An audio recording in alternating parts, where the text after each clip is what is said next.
Evan, why was the watch I gave you yesterday sitting in the trash? You thanked me for it when you received it. Didn't you like it? My voice trembled with a mix of confusion and anger. Evan looked up from his lobster, eyebrows raised, completely unfazed. What are you talking about, Jessica? It's just a watch. Just a watch. I put down my fork, my hand shaking. It was an anniversary gift. You said you loved it. Now I find it in the trash? He sighed, exasperation etched on his face. Maybe it slipped my mind. It's not that big of a deal. I clenched my fists under the table, my nails digging into my palms. Not that big of a deal? You tossed a gift I saved up for months to buy. Why are you dismissing this like it's nothing? Evan's eyes turned cold. Jessica, do you always have to make everything about you? We're here to celebrate my promotion. Can't we just enjoy the evening? I want to enjoy the evening, Evan, but how am I supposed to when you clearly don't respect me or my feelings? I leaned forward, trying to contain my rising frustration. He leaned back, crossing his arms. I respect you, but you're overreacting. It's just one gift. Don't blow this out of proportion. I swallowed the lump in my throat. This isn't about the watch, Evan. It's about your attitude. You've been so distant lately, like I don't matter. He rolled his eyes. Jessica, I've been busy with work. You wouldn't understand the pressures I'm under. My voice dropped to a whisper. You think I don't understand pressure? I manage the house, I take care of Lily, and I work too. But at least I try to make you feel special. Evan scoffed. Look, I'm here now, aren't I? Can we just drop it? I struggled to hold back tears, but I knew I couldn't ruin the night further, especially in a public place. I took a deep breath and nodded. Fine, let's drop it. The rest of the dinner was a strained silence, the joyous occasion overshadowed by the suffocating tension between us. Even the lavish setting of the restaurant couldn't mask the coldness that enveloped our table. As the waiter brought the dessert, Evan's phone vibrated. He glanced at the screen. It's a work call.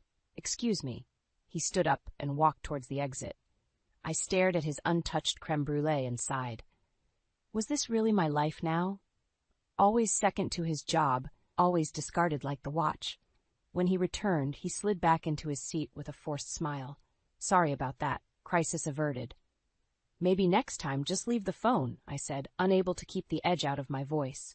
He didn't respond, just continued eating like nothing had happened. I watched him, trying to decipher the man I married 12 years ago. Where had we gone wrong? As we left the restaurant, Evan's hand brushed mine. For a fleeting moment, I hoped he would show some sign of remorse, but his grip was limp, indifferent. He hailed a cab, and we headed home in silence, the darkness of the Chicago night mirroring the chasm between us. When we arrived, Evan went straight to his office. I wandered into the living room, sinking into the couch. I could hear Lily's soft breathing from her bedroom. Mommy? Her small voice startled me. Lily, sweetie, what are you doing up? I asked, patting the spot next to me. I couldn't sleep. I had a bad dream, she said, climbing onto my lap. I hugged her tightly, drawing comfort from her warmth. It's okay, baby. Mommy's here. But as I held her, the uncertainty gnawed at me. Evan's behavior tonight was just the tip of the iceberg, and I had a sinking feeling there was much more lurking beneath the surface. As I tucked Lily back into bed, I made a silent vow. Whatever it took, I would get to the bottom of this. I would uncover the truth, no matter how painful it might be. The next morning, I stood over the sink, lost in thought as I scrubbed the dishes. Lily was coloring quietly at the kitchen table. The sun shone through the window, casting a warm glow, but the tension from last night's dinner still hung heavy. Evan walked into the kitchen, dressed for work, tying his tie with a quick, precise motion. Good morning, he said curtly. Morning, I replied, trying to keep my tone neutral. He poured himself a cup of coffee, ignoring the tension in the air. So what's the plan for today? Just the usual, I said. Lily has ballet class, and I'll be working on a project from home. Evan nodded, barely paying attention. All right, I'll be late tonight. Big meeting. I felt a familiar pang of frustration. You seem to have a lot of those lately. He sighed, clearly irritated. Jessica, why do you have to check up on every little thing? I told you the watch was probably cheap anyway. Is this some kind of test or something? My grip tightened on the sponge. It's not about the watch, Evan. It's about you acting like you don't care. And here we go again, he muttered, rolling his eyes. I'm late. We'll talk about this later. No, we won't, I whispered to myself as he walked out the door. I listened to the sound of his car pulling away, feeling the familiar mix of anger and helplessness. Mommy, are you okay? Lily asked, looking up from her drawing with wide, innocent eyes. I forced a smile. I'm fine, sweetie, just a little tired. She nodded and went back to her coloring, satisfied with my answer. I stared at his empty coffee cup, then wiped the kitchen counter with more force than necessary. After getting Lily ready and dropping her off at ballet class, I parked near a cafe to gather my thoughts. I needed to do something, anything, to understand what was going on with Evan. Later that evening, as I was folding laundry, I decided I couldn't ignore my instincts any longer. I picked up my phone and called Anna, my best friend. Hey, Jess, Anna answered, her voice warm and comforting. Anna, I need to talk, I said, fighting to keep my voice steady. Of course, what's up? It's Evan. He's been acting so strange lately, and last night, well, it wasn't good. I found the watch I gave him in the trash, and he doesn't seem to care about anything anymore. Anna was silent for a moment. That's horrible, Jess. Do you think something else is going on? I don't know, I admitted, but I need to find out. Do you want me to come over? No, it's okay. I just needed to talk to someone. Thanks, Anna. Anytime, Jess. You know that. Call me if you need anything. Will do. Thanks. I hung up, feeling slightly better. Anna always knew how to make me feel more grounded. But her words echoed in my mind. Something else is going on. Evan came home late, as expected. I watched him from the corner of the living room as he set his briefcase down and loosened his tie. Long day? I asked, trying to keep my tone light. Yeah, really busy, he replied, not meeting my eyes. I took a deep breath, deciding to test a theory. I checked your briefcase today. There was nothing related to work in it, just old receipts. He looked up sharply, eyes narrowing. Why would you do that? Because I'm worried, Evan. You're hiding something from me. He scoffed, brushing past me. You're being ridiculous. Trust me or don't, Jessica, but stop playing detective. As he walked away, I knew I was onto something. His reaction confirmed it. There was more to this than long work hours and forgotten gifts, and I was determined to uncover the truth, no matter what it took. The next evening, once Lily was asleep, I couldn't shake the growing suspicion gnawing at my mind. I decided to take a bold step. I slipped into Evan's office and quietly opened his desk drawers. My heart pounded as I rummaged through stacks of papers and folders. Then, buried under a pile of documents, I found a small envelope. My fingers trembled as I pulled it out and opened it. Inside were several photos, intimate photos of Evan with another woman. Rage and hurt surged through me. This was it. This was the confirmation I dreaded but needed. Evan walked in, catching me off guard. What the hell are you doing in here? He snapped, eyes blazing with anger. I held up the photos, my hand shaking. Do you recognize yourself in these photos, Evan? How could you betray us like this? His face darkened, and for a moment he looked like a stranger. You went through my stuff? That's a new low, Jessica. Don't turn this around on me, I seethed. You're the one who's been lying and sneaking around. He tried to snatch the photos from my hand, but I pulled away. These are private. You had no right. They're proof, I shot back, voice breaking with emotion. Of your betrayal, of everything you've put us through. Evan's expression turned cold and calculating. Jessica, you always overreact. You think you can come in here, dig through my things and play the victim? Grow up. I couldn't believe what I was hearing. You're unbelievable. After everything we've been through, everything I've done for you, this is how you repay me? He shrugged, completely unapologetic. Maybe if you weren't so controlling, we wouldn't be in this mess. Controlling? I trusted you, Evan. I thought we were happy. Funny thing about happiness, he said with a sneer. It's different for everyone, and you clearly weren't enough for me. His words stung like a slap in the face. Then why stay? Why lie and cheat? Why drag me and Lily into this nightmare? He exhaled sharply, looking almost bored. Convenience. It's easier to keep things as they are. But now you're pushing, and maybe it's time we change the arrangement. I couldn't let him get away with this, not without a fight. You think you can have your cake and eat it too? Well, guess what, Evan? I'm done being your convenient wife. He smiled, but it was a cruel, hollow gesture. Good luck, but don't expect me to play nice when you're tearing apart our lives over some petty jealousy. This isn't jealousy, it's betrayal, and now everyone will know the real you. I stormed out of his office, clutching the photos. My determination solidified. This wasn't over. I would expose him for the lying, cheating coward he was.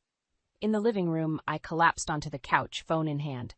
I dialed the number of a private investigator I had found online a few days ago. "Hello, Mr. Thompson? My name is Jessica Harper. I need your help." He listened as I explained my situation, my voice steady despite the turmoil inside. "We'll get to the bottom of this, Mrs. Harper. I'll start immediately," he assured me. I hung up, feeling a surge of mixed emotions, relief, anger, and a fire that burned brighter than ever. Evan's betrayal had lit a fuse, and I was ready to watch him face the consequences. From the darkness of our once happy home, I was determined to bring the truth to light. This was just the beginning. Evan had no idea what was coming. He'd regret underestimating me.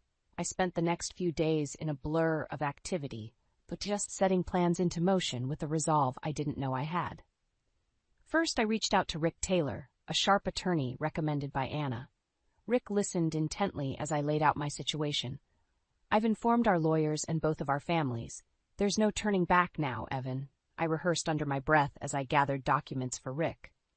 In his office, Rick reviewed the photos and details I provided. "This is solid. We'll hit him hard with this. Brace yourself, Jessica. This won't be easy, but you've got a strong case." I nodded, relief and apprehension swirling within me. "Thanks, Rick. I'm ready for what's to come." That evening, I packed a few essentials for Lily and myself. Evan was out again, probably with his mistress. I called Anna, who offered us a place to stay for a while. Anna greeted us at her door with open arms. "You're welcome here as long as you need, Jess." With a comforting hug, she ushered us in. "Thanks, Anna. I can't tell you how much this means to me." "No need for thanks. Just make yourself at home," Anna said, showing us to our room. I laid Lily down, her small frame practically swallowed by the big guest bed. She looked so peaceful, unaware of the storm that was wreaking havoc on our lives. The next morning, I met with Rick again to finalize the necessary steps. "I'll prepare the paperwork for the divorce. You've also mentioned you think he's been using your joint account for his affair?" "Yes, I'm almost certain of it. Can we investigate that too?" I asked, determination simmering beneath my calm exterior. Rick nodded. "Absolutely. We'll subpoena his financial records. This could work heavily in your favor." With everything set in motion, I took a moment to breathe. Every step was a small move towards reclaiming my life, but there was a heavy weight in my chest, knowing the toll this would take on all involved. Later that afternoon, I made my way back to our house to collect more of our belongings. Evan was there, hovering by the door, eyes darkened with suspicion. "Running away, Jessica? Thought you'd face your mess like an adult," he sneered. "I'm not running. I'm acting. We're done, Evan. I've already spoken to a lawyer," I said, my voice steady and unyielding. His eyes narrowed. "What good do you think a lawyer will do? You're blowing this up for no reason. Think you can really take me on?" I stood firm, refusing to be intimidated. "I've informed our families and the lawyers. There's no turning back now. You will face the consequences for what you did." He scoffed, but I saw a flicker of worry. "You think you're so righteous. Let's see how long you last without my support." "I'll manage. Unlike you, I can hold my head high," I retorted, grabbing our bags and walking past him. As I left the house, I felt a shift. The house that once symbolized our family was just a building now, one that imprisoned memories of deception and misplaced trust. Back at Anna's place, I hugged her tightly. "Thanks for letting us stay here. It means a lot," I said, the heaviness in my voice echoing my exhaustion and determination. "You're strong, Jess. This will pass. You have a whole future ahead of you," she reassured me, her warmth giving me strength. Every day with Anna's support and Rick's guidance brought a sliver of hope. I wasn't alone. Lily and I would move forward, bringing the truth to light and making Evan face the consequences of his betrayal. This was only the beginning of our new journey, one where we'd eventually find peace and, hopefully, justice. A week later, I stood outside our house with Anna and Rick, waiting for Evan to come home. Neighbors lingered nearby, sensing the drama about to unfold. The evening air was thick with anticipation. Evan's car pulled up, and he stepped out, his face hardening as he saw the small gathering. "What's this about, Jessica?" he demanded, walking toward us. I took a deep breath, my pulse racing. "This is about the truth. How could you even think of keeping Lily and me in the dark while you played house with someone else? And now, you'll pay the price. Evan's eyes flicked to Rick, then back to me. Are you really doing this? Making a spectacle in front of our neighbors? Pathetic. I held my ground, unswayed by his derision. What's pathetic is your arrogance and deceit, Evan. Everyone deserves to know who you really are. Anna stepped forward, her presence a silent support. You've hurt Jess deeply, Evan. She deserves better, and she's finally standing up for herself. He sneered at her. Mind your own business, Anna. This is between me and Jessica. I couldn't hold back any longer. It's everyone's business now. Do you see them, Evan? I pointed to the neighbors gathering around. They see you for what you are, a liar and a cheat. Rick handed me a stack of papers. These are the documents detailing your embezzlement from our accounts, Evan. We have proof you funded your affair with money meant for our family. I watched the color drain from his face. This is outrageous. You have no right. Rick interjected smoothly. Actually, Jessica does have the right. We'll be conducting a full audit of your finances. This won't end well for you. The neighbors murmured, their whispers fueling the air with curiosity and judgment. Evan's facade began to crumble, the weight of his actions pulling him down. You think you can ruin me with this circus? His voice trembled, anger giving way to fear. You've ruined yourself, Evan. This is just the beginning of the consequences. Everything you've tried to hide will come to light, I said firmly. As if on cue, a woman appeared from the shadows. Samantha, Evan's mistress. Her face paled when she saw the crowd. Evan, what's going on? He turned to her, panic flashing in his eyes. Samantha, go back to the car. But it was too late. The damage was already done. Your lies have caught up with you, Evan, I said, my voice steady. Our neighbors, our families, they all know now. You can't hide anymore. Rick stepped forward with finality. Public humiliation is just the start, Evan. There's a legal storm heading your way. Divorce, financial audits, and professional disrepute. Prepare yourself. Evan looked like a cornered animal, his confidence shattered. You're doing this to hurt me, Jessica? Is that what this is all about? This is about justice. You won't walk away from this unscathed. It's time you face the repercussions of your actions, I declared. The crowd watched in silence, the air thick with the weight of Evan's downfall. His once pristine reputation lay in tatters, exposed for all to see. As I turned to leave, Anna and Rick by my side, I felt a sense of closure. The path ahead would be tough, but this confrontation was a pivotal step toward reclaiming my life. Evan's judgment was just beginning, and I wasn't alone in this fight. For the first time, I felt true, unwavering resolve. As we walked away, I glanced back one last time, seeing Evan standing there, surrounded by the wreckage of his deceit. It was a sight that cemented my determination. The truth was out now, and there was no turning back. The following week, I found myself in Rick's downtown office once again. The faint hum of the city outside contrasted sharply with the charged atmosphere inside. Rick laid out the documents in front of us. We're ready to file. The evidence is compelling, he said, his tone matter of fact. Evan walked in, eyes dark with anger. Jessica, this ends here. You're making a mistake. I met his gaze head on. No, Evan, the mistake was yours. Now it's time for the consequences. The defiance in my voice surprised even me. Rick addressed Evan directly. I've reported your misconduct to the board. Say goodbye to that promotion and hello to a lawsuit. Evan's face twisted with rage. You think you've won? This is just a phase. You won't get away with ruining my life. I'm not ruining anything, Evan. You did this to yourself. I'm just ensuring justice, I replied, my voice steady despite the storm brewing inside me. He leaned forward, his voice a low growl. You're vindictive. You can't take that, I moved on. This will only backfire on you. Rick cut in smoothly. I think you need to understand the gravity of your situation. Embezzlement, infidelity, and breach of trust are serious charges. Evan shot Rick a scathing look. You're just her mouthpiece. She'll drop this nonsense soon enough. I stood up, facing him squarely. No, I won't. This isn't nonsense. Every lie, every betrayal, it all comes to light now. You can't bully me into submission anymore. Evan's laugh was bitter and hollow.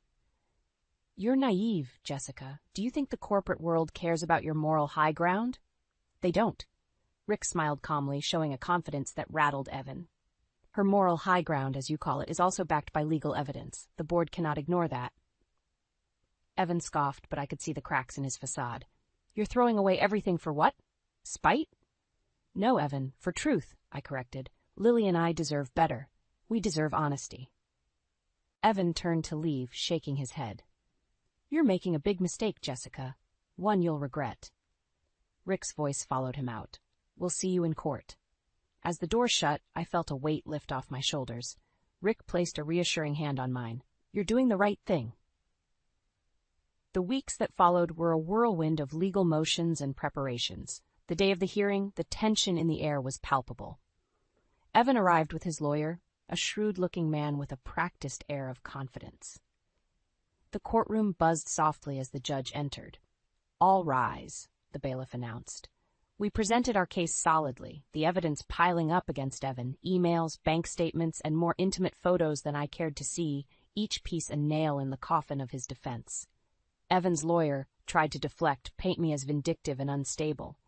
But my composure, combined with Rick's sharp legal acumen, kept our case watertight. During a recess, Evan approached me. This is your last chance to call this off, Jessica.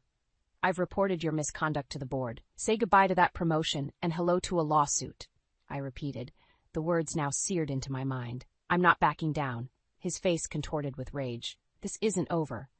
I met his gaze with unwavering resolve. Yes, Evan, it is. For good.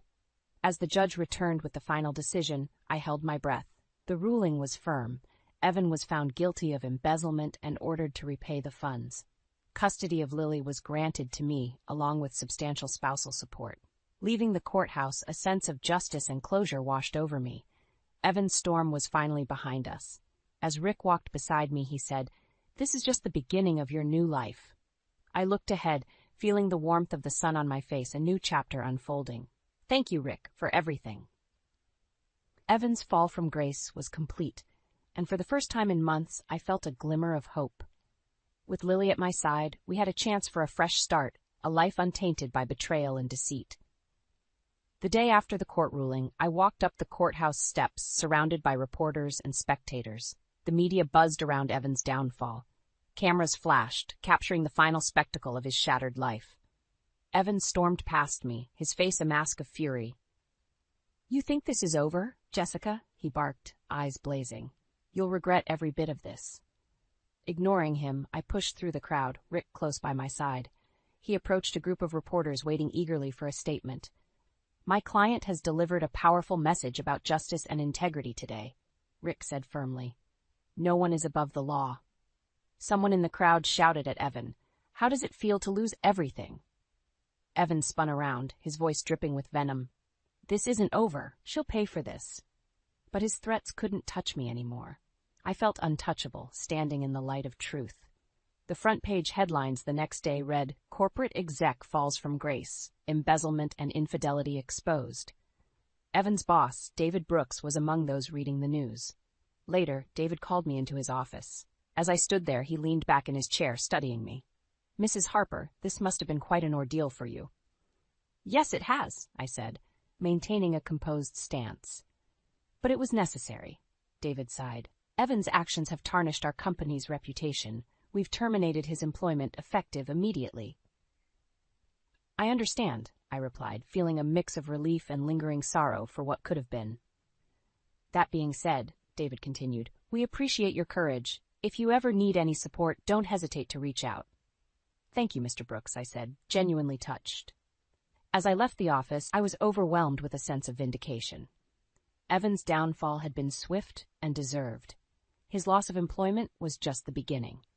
By the midday news update, the full extent of his fraud was public knowledge, plunging him into scandal. Rick called later that afternoon. "The investigation has uncovered even more damning evidence. Evan's looking at significant jail time." "Good, it's what he deserves," I replied, feeling no sympathy. That evening, I watched Lily play in the park. Claire, Evan's mother, approached cautiously. "Jessica, may I sit?" "Of course," I replied, giving her room. Claire looked weary. "I'm so sorry for everything my son put you through. I never imagined he would fall so low." "Thank you, Claire. I'm just focused on the future now, for Lily and me." My gratitude was genuine, but my firm resolve had no room for bitterness. "I want you to know," Claire added, "you have my full support. Evan, he made his choices, but Lily deserves a stable, loving environment. I appreciate that, Claire. Truly, I said, squeezing her hand. Her support was a balm to the deep wounds Evan had left. As the sun dipped below the horizon, casting golden hues over the park, I felt an undeniable sense of closure. Evan's kingdom had crumbled, leaving me to rebuild from the remnants. That night, as I tucked Lily into bed, she asked, "Mommy, is Daddy coming back?" I pulled her close, kissing her forehead. "No, sweetie. Daddy made some bad choices, but we're gonna be okay. I promise." Lily nodded sleepily. "Okay, Mommy, as long as we're together." Tears pricked at my eyes, but I held them back. Yes, my love, always together. Sitting by her bedside, watching her drift into dreamland, I realized the enormity of what lay ahead. The road wouldn't be easy, but it was ours to tread. Somewhere in the distance, Evan was grappling with the full weight of his actions, his world falling apart piece by piece. He'd face justice alone, stripped of the power he once wielded with such arrogance. For Lily and me, every day would be a step toward healing, toward building a new life anchored in trust and love. And as the dawn of a new chapter broke, I knew we'd rise stronger, unmasked and unbroken. A few months later, a crisp fall breeze stirred the leaves in the park as Lily and I sat on a bench watching her play. Claire joined us, her eyes reflecting both sadness and strength as she settled in beside me. "Jessica," Claire began, breaking the comfortable silence, "I hear you finalized the divorce." I nodded, watching Lily's laughter fill the air with innocence. "Yes, it's all done now. I have full custody of Lily, and we're focusing on moving forward." Claire sighed, her shoulders slumping slightly. "I'm relieved to hear that.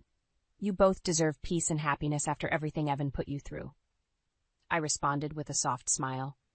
"Thank you, Claire. Your support has meant the world to us." She reached for my hand, squeezing it gently. "Evan's disgrace has been hard to bear, but he made his choices. It's a hard pill to swallow, but he's paying the price for his actions." "Has he reached out to you?" I asked, curious but cautious. "A few times," she admitted, "but I told him I couldn't condone what he did. I won't enable his behavior. And I've made it clear that my allegiance is with you and Lily." Tears welled in my eyes, gratitude swelling in my chest.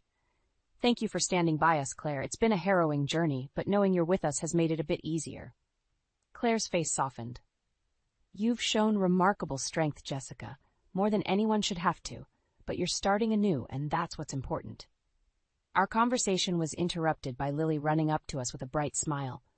"Mommy, can we go to the ice cream shop now?" I chuckled, ruffling her hair. "Sure, sweetie. Claire, would you join us?" Claire's eyes sparkled with affection, and she smiled. "I'd love to." As we walked to the nearby ice cream shop, the past few months' struggles felt like they were finally behind us. We ordered our treats, and Lily's delighted giggles filled the air, a testament to the happiness she deserved.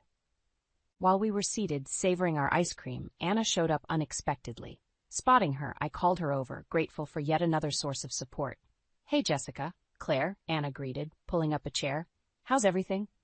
"Getting better," I replied, genuinely feeling the weight of truth. "Each day is a little brighter." Claire nodded in agreement. "We're taking it one step at a time, but there's hope." Anna smiled warmly. "That's the spirit. You're stronger than you realize." Our conversation shifted to lighter topics, the bond of friendship and family providing a sense of normalcy. It was a reminder that life could be good again, untainted by Evan's betrayal. Later that night, as I tucked Lily into bed, she looked up at me with those wide, innocent eyes. "Mommy, are we happy now?" I kissed her forehead, feeling a warmth spread through my soul. "Yes, my love, we are happy and will keep finding new ways to be even happier." Lily nodded, satisfied with my answer, and drifted into a peaceful sleep. Standing by her bedside, I reflected on the journey. Evan's downfall had been necessary for our freedom, and though it was painful, it illuminated the path to a better future. The next morning, over breakfast, Rick called with an update. "Jessica, just wanted to let you know, Evan's fraud charges will lead to a trial soon. His former company has decided to pursue legal action." "Thanks, Rick," I said, feeling a sense of finality. I'm ready for whatever comes next. Claire looked up from her coffee and asked, "What's next for you, Jessica?" "I'm focused on Lily and our future now," I answered with a serene smile. "We've shed the past, and it's a clean start."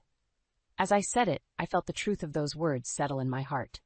In the end, justice had been served, and the foundation for our new life was strong. We would face the future unmasked, resilient, and ready for whatever came our way.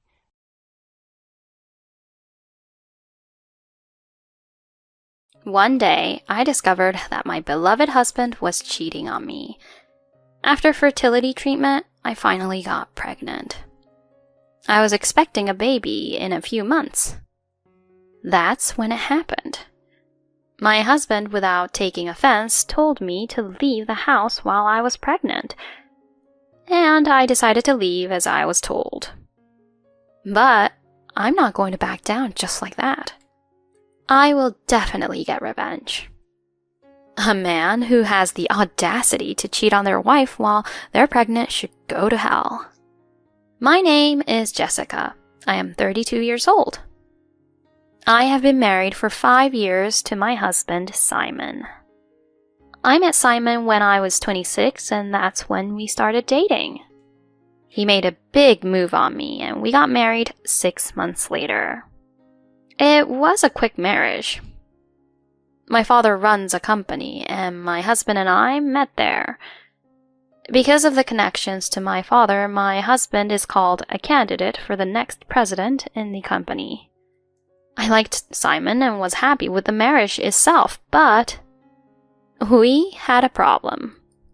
We were having difficulty having a baby. For the first 3 years of our marriage, we were unable to have children. Due to the pressure from others, we eventually started fertility treatment. 5 years after our marriage, we were finally blessed with a child. When I found out I was pregnant, I immediately called my husband.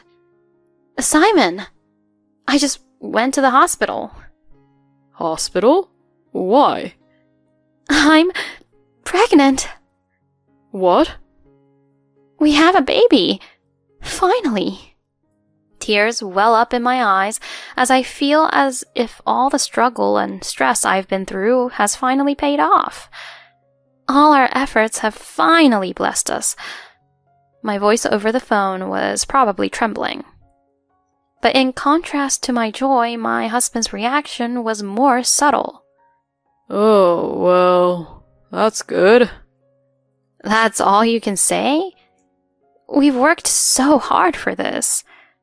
Well, yes, but we've put a lot of money and time into this, so we were expecting this to happen eventually, right?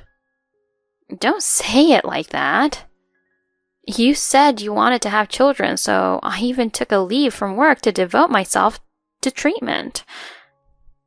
But you're the one who decided to go that far, weren't you? Don't blame me for that. What? Well, I'm busy, so... With that, he hung up on me. He's horrible. Why did he have to say it like that? We were finally able to have a child together, and Simon wasn't happy? Looking back, since we started fertility treatment, I've felt a bit of separation between us. We used to fight less, but in the 2 years since we started treatment, we have talked less and less, and we are not as close as we used to be. Still, I was able to make it this far because I love Simon. I was quite shocked when he disrespected our good news like that. After some time has passed since the discovery of my pregnancy, I entered my second trimester. However, we cannot let our guard down. Especially since I am still suffering from morning sickness, I am still very anxious.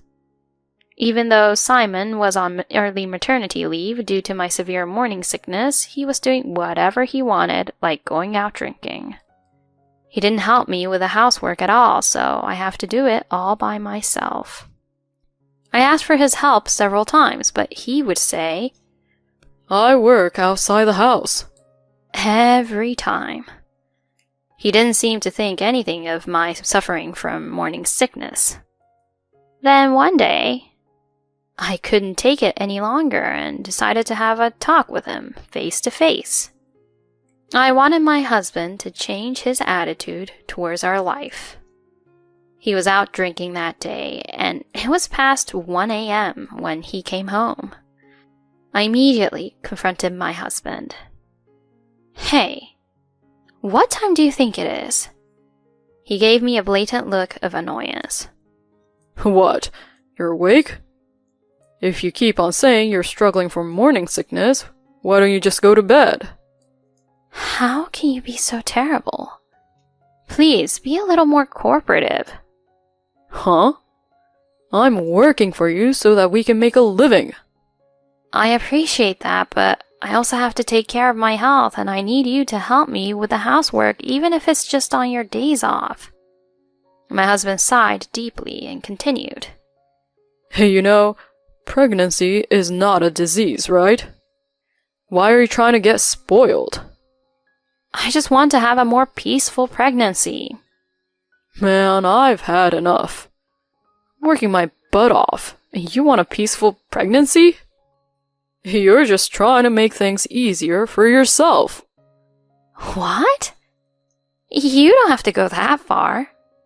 I'm really sick of all this.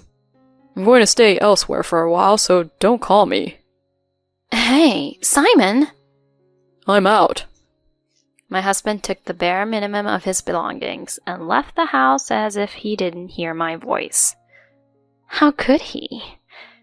It was the pregnancy we wanted, so how could he be so cold to me?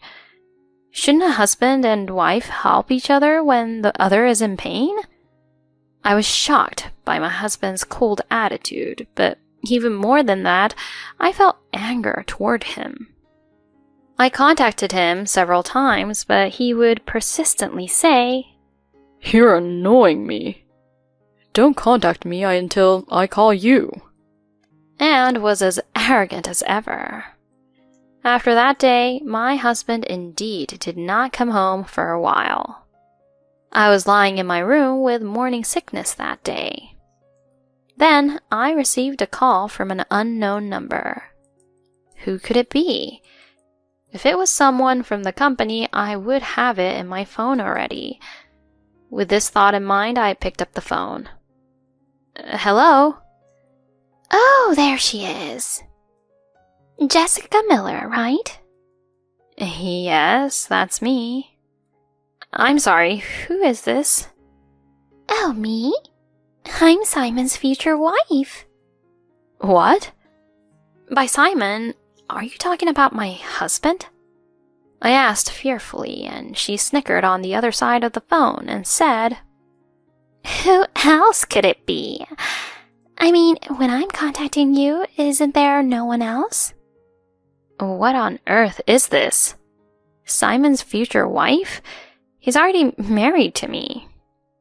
Yeah, that's why I'm calling today to ask for a divorce. Huh? How can you say such an insane thing? Insane? I'm pregnant, you know. Pregnant? A child needs a father, right? That's why I'm telling you to get a divorce. Well, thanks in advance. Hey, wait! The woman who identified herself as Lily hung up the phone unilaterally and did not answer when I called her back several times. I guess that she was calling herself Simon's future wife because she was in a relationship with my husband. While I was suffering from morning sickness, he was having an affair with another woman. The thought of that made me angry and sad at once. I had no idea that Simon was cheating on me. I was sure that the reason he was out drinking on his days off was because he was meeting that woman. Unable to leave it at that, I rushed to call my husband, who was at work. After about 8 rings, he finally picked up the phone. What the hell? You're so annoying. Can't you tell I'm at work? I know that, and I've been calling you over and over again. What the hell are you on about? Lily called. What? She told me to divorce you. When I told him what had happened, he was obviously flustered and clammed up. Seeing him like that, I was convinced he was cheating on me. From the way you're acting, it sounds like you and Lily were having an affair. And I hear she's pregnant too? What the hell do you think you're doing? Shut up. It's none of your business. What? How is this none of my business? You and I are married and I'm pregnant. So what? Unlike you, Lily doesn't sleep all the time and does all the housework when she's with me. You know, everybody has a different reaction to pregnancy. Shut up. Enough. Let me make this clear. My number one right now is Lily. I'm not interested in an old hag like you. My husband's insane comment left me speechless. Then he thought he had me convinced and continued with his abusive words. Lily is young, pretty, and unlike you, she deserves me. How much do you overestimate your own worthiness? Shut up. Anyway, now that you know what's going on, you and I are getting a divorce. Seriously? Of course, I'm serious. Get out of our house, 'cause I'll be living there with Lily. There's no place for you anymore. At that moment, a rage I had never felt before exploded inside me. No place for me? What the hell is he talking about? He's the one who cheated on me. That's enough. If you want to have it that way, I have an idea. I told my confident husband with no uncertain terms. Yeah, okay. Then I'll take all the furniture and appliances. Huh? Perhaps startled by my unexpected statement, he sounded dopey, a complete change from a moment ago. What, is there a problem? Don't be silly. I'm going to live in that house with her. If you take the furniture and appliances, we won't be able to live there. I don't care. I bought all the furniture and appliances in this house to begin with. What? That's not possible. Did you forget? 2 years ago, we moved into this house because it was close to the fertility clinic. At that time, you told me that I could do whatever I wanted, but I had to get my own furniture and appliances. That doesn't mean you have to take everything with you. Leave at least the washing machine and refrigerator. I don't mind. But you have to pay for it, okay? What? What the hell is that? I could sense through the phone that he was annoyed, but also definitely upset. Finally, he gave in and yelled. We'll just pay for it, okay? And hung up the phone. There's no way I can rebuild a healthy relationship with him. Convinced of this, I lifted my heavy body and started to pack my belongings.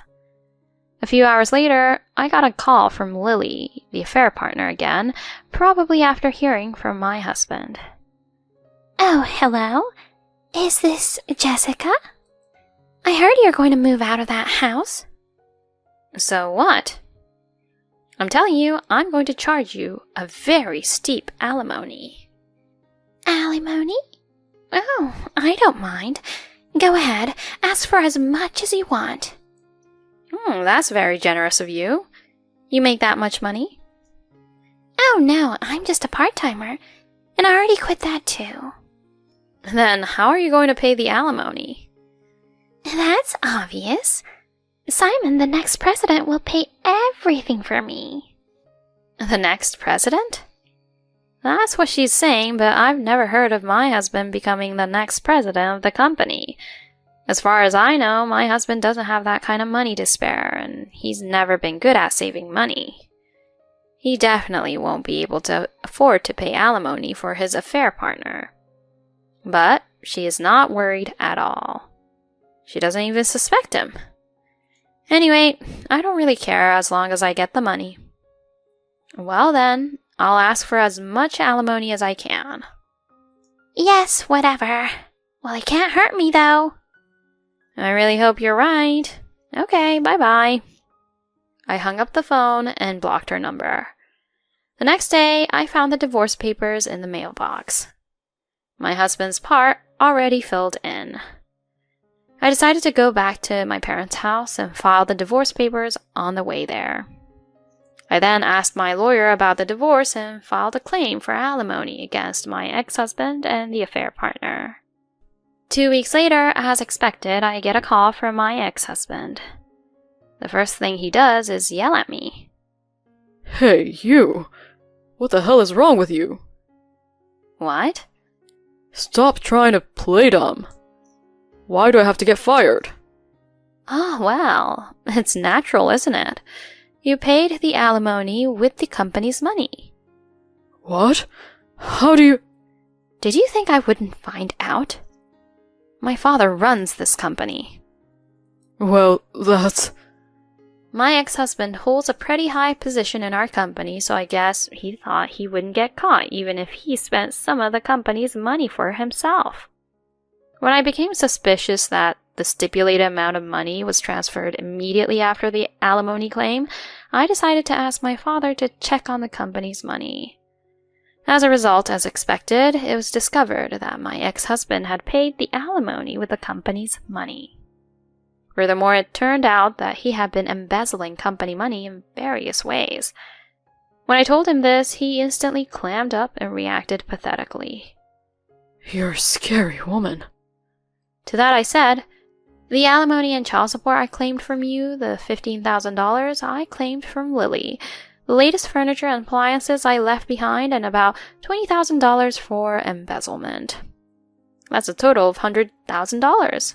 How are you going to pay me? Oh, wait a minute. There's no way I can pay that much money. Huh? Even if you can't pay it, you will pay. You've been so aggressive up until now, and now you're going to tell me that you can't pay? Well, that's... I'll pay the fee sometime. So please don't fire me. Tell that to your father, please. My father has already given up on you. You spent the company's money, and then you were cheating on his daughter while she's pregnant? Why would he help a man like that? Why? I'm the next president of the company. What do you think I married you for? I knew it. His persistent requests for becoming my boyfriend, his intense approach towards me, and his desire to get married as soon as possible were all for the sake of becoming the next president of the company. And at this point in his life, all he cares about is saving his own skin rather than reflecting on what he did. I was so disgusted with him. The next president because you married the president's daughter? Don't make me laugh. How can life be so naive? Don't make fun of my father's company. Because that's what it's all about, isn't it? That's why I seduced you, the president's daughter. It's true that I was a fool to fall for it. But you think you can still work for my father's company after all this? You're in your current position thanks to my father, but there's no way you can stay at the company after embezzling, cheating, and doing whatever you want. You idiot. I must have cornered him because I heard him sniffling over the phone. In a pathetic voice, my ex-husband begged me to help him, but I relentlessly continued. You once told me that there was no place for me, didn't you? Well, look who's talking now. You're the one who lost your place. You were fired from your job and now you're $100,000 in debt. Wait a minute. I'll leave Lily. So please, help me out here. Shut up, you piece of garbage. I don't care what happens to a cheater like you. I want you to work yourself to death to pay off the alimony, child support, and all the company money you've been spending. Get to work, you lousy jerk. After hanging up the phone, I immediately blocked his number and completely cut all ties with him. After that, my ex-husband barged into my parents' house, but that was to be expected. He couldn't even meet me as my parents refused to let him in. Eventually, he borrowed money from various sources and managed to gather $100,000. When the affair partner found out what had happened, she told him that the father of her baby was a different person and tried to break off the relationship. However, my ex-husband's persistence was unbelievable. Then, give me back the alimony I paid for you. If you can't, then you need to marry me. And threatened her to marry him. Soon after, they were forced to live in extreme poverty as they were chased by debt collectors. I, on the other hand, recently gave birth to a baby girl. To be honest, I was worried about whether I would be able to love her properly since she was the child of that man. But my fears were needless. My newborn child is more adorable than anything else, and I love her very much. Thank you for coming into this world. I will do anything to make you happy. I muttered as I gently held my little girl's hand. It doesn't matter who her father is. She is undeniably my precious child. I will go through fire and water in order to make her happy. That's what I promised myself.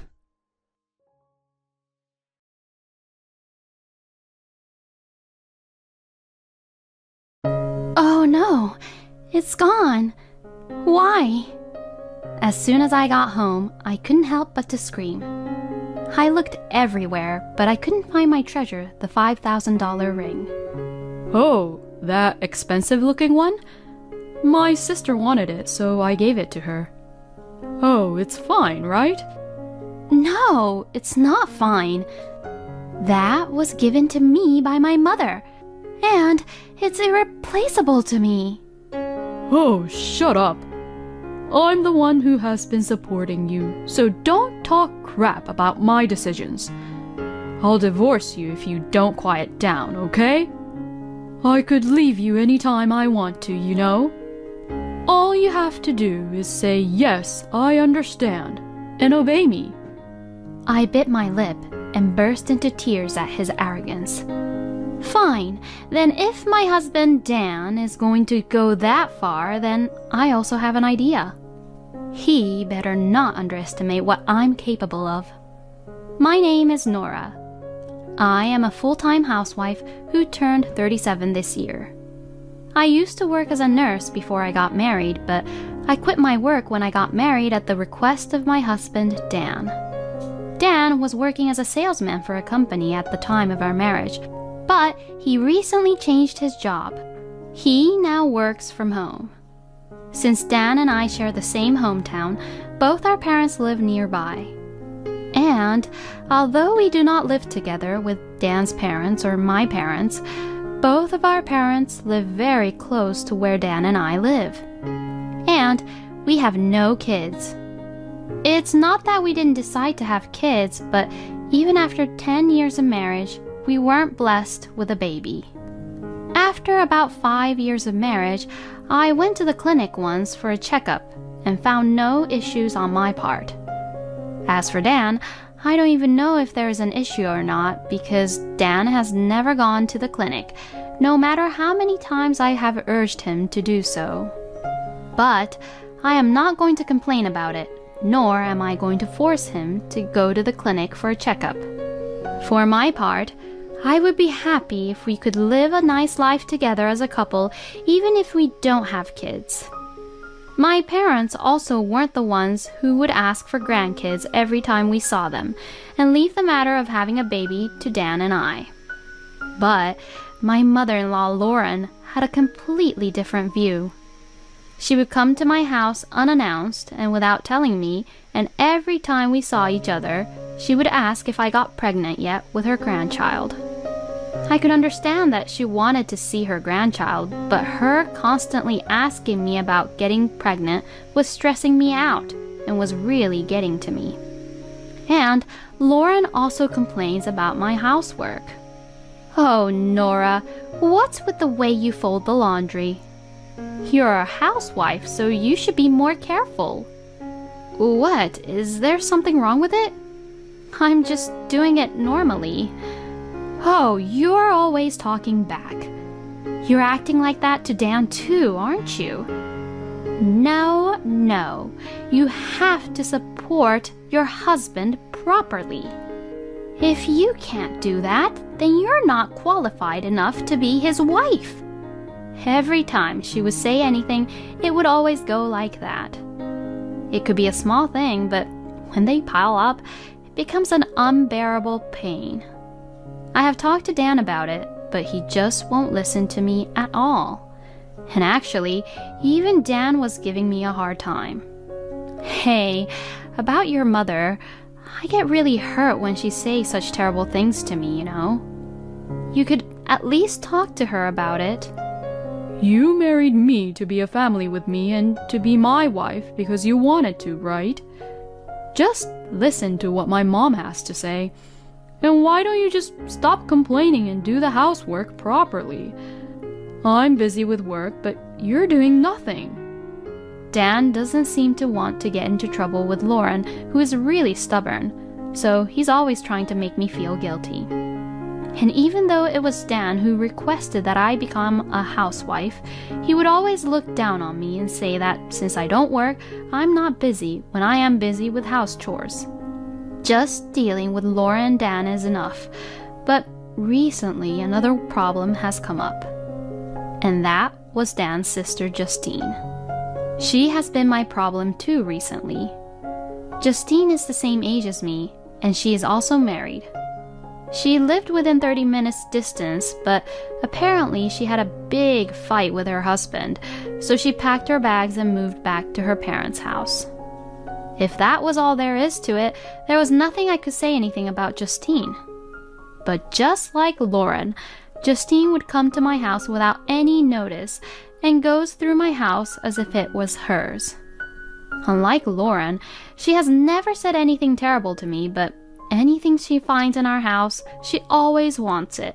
And every time, she would ask me if she could have it, which was quite annoying. Hey, Natalie, this bag is really nice. Oh, I like these heels too. If I were you, I'd show them off to everyone. You have so many expensive looking things. Why don't you give me at least one of them?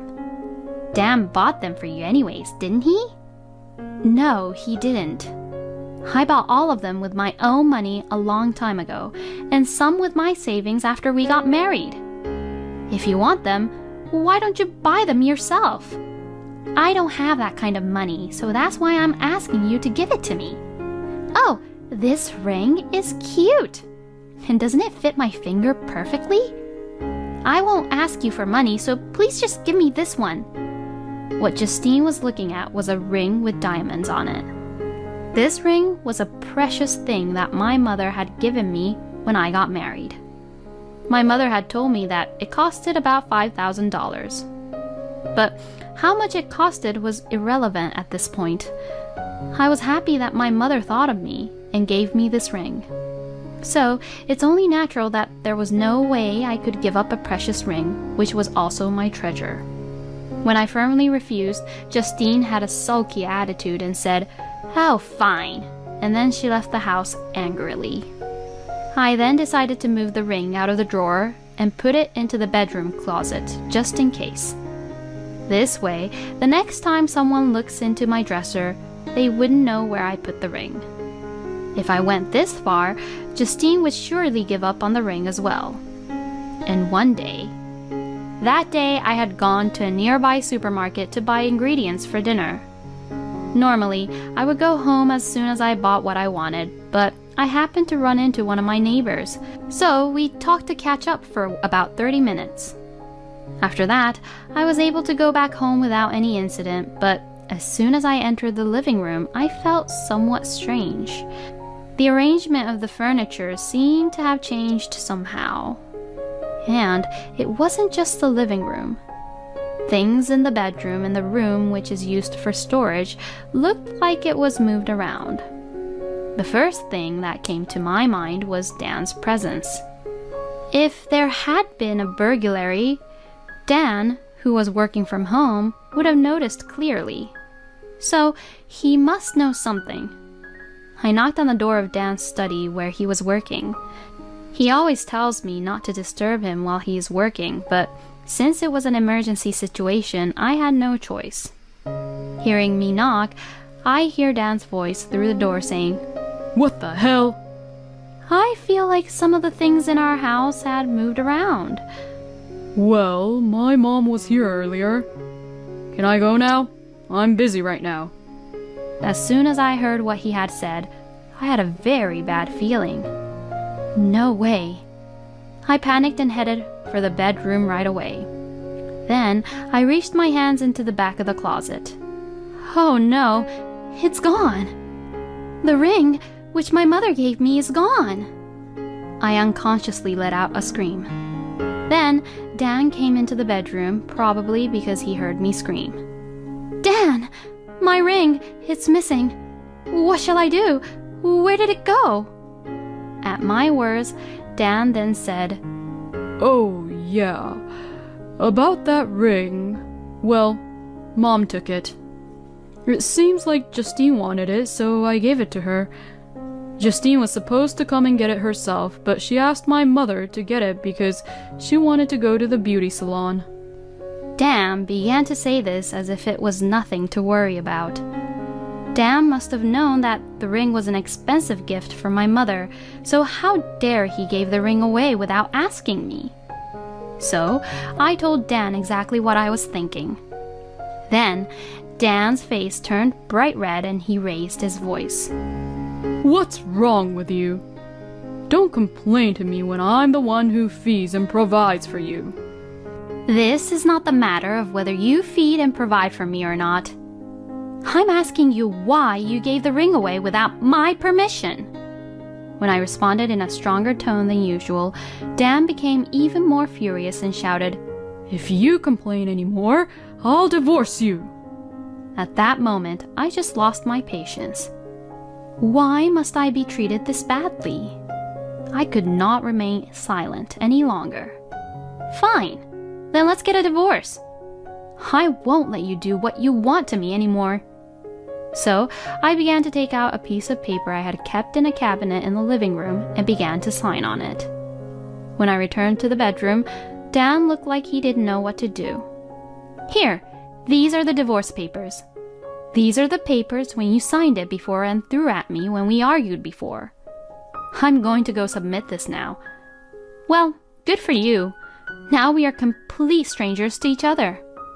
Dan had made a fuss about divorce before, threatening me saying, I'll divorce you, on our previous argument. At that time, Dan brought the divorce papers, filled them out, and tossed them to me. The crumpled divorce papers. I couldn't throw it away, so I kept it. But I never thought that the day would come when I would actually use it. Then I left Dan, who looked like he was in a panic, not knowing what to do from this helpless situation, as I packed up my belongings. The things I needed to bring with me weren't much, and my suitcase was smaller than I had expected, and I was ready to leave immediately. Well then, goodbye. Please live happily with your mother and sister whom you love so much. As I said goodbye, I left the house. I thought I heard Dan call my name on the way out, but it was too late for that. Then I went to go file the divorce papers. And after, I decided to return to my parents' house. A few days passed. While I was watching TV at my parents' house, my phone rang. I picked it up immediately, but it hung up before I could answer it. Then I got another call. On the screen, I could see that Justine was calling me. While I was wondering whether to answer the phone or not, it hung up again. Then I received another call from Justine. This time, I was able to answer. Yes, hello. What's wrong?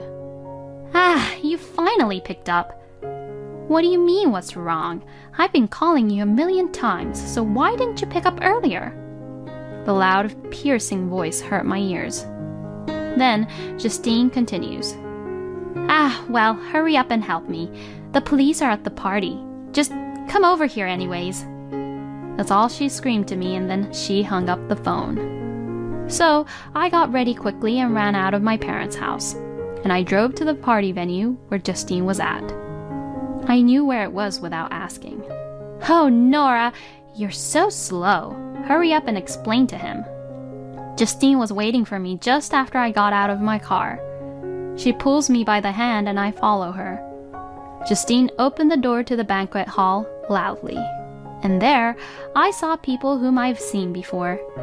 And that was because they were holding a middle school reunion at the venue, and it was the middle school where I went to. Actually, Justine and I were in the same class when we were in middle school. Of course, I had been invited to today's reunion, but Dan did not allow me to attend at the time, so I couldn't RSVP and go to the reunion in the end. I looked at the policeman, as Justine called him, and he was smiling awkwardly at me. And his name is Hugh, and in order not to let Justine escape, he moves in front of me.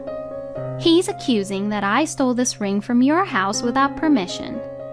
That's not what happened, right? Nora, you gave this to me, right? Right? Justine held the ring in front of my eyes, and it looked like she was begging me to help her desperately. Of course, there was no way I would play along with her. Your mother came into my house and took this ring without my permission while I was gone. And you are wearing it without my permission. I never allowed you to wear the ring. Justine bit her lip in frustration. But it looks like she still won't let go of the ring. If you give it back to me here and now, I won't make a big deal out of it. If you don't want to do that either, then you'll know what'll happen, right? When I said that, Hugh took one step forward to Justine's direction. Perhaps intimidated by the power of Hugh, who's really tall, Justine finally took off the ring and handed it to me. Ugh, God! You could have at least given it to me. You're such a stingy, cheap woman. Hearing what she has said to me, apparently it seems like Justine has not learned her lesson yet. Well, if that's the case, I have an idea. I took a deep breath and spoke as loudly as I could. Oh, is that what a person who took the $5,000 ring without my permission should be saying? Maybe we should go talk to the police together after all. Oh, and of course, your husband should be there too. I know you're living separately with your husband after a huge fight you had, but I'm sure he'll fly out right away to see what happened, right? Good for you! My voice was pretty loud enough, and everyone in the hall was staring at us.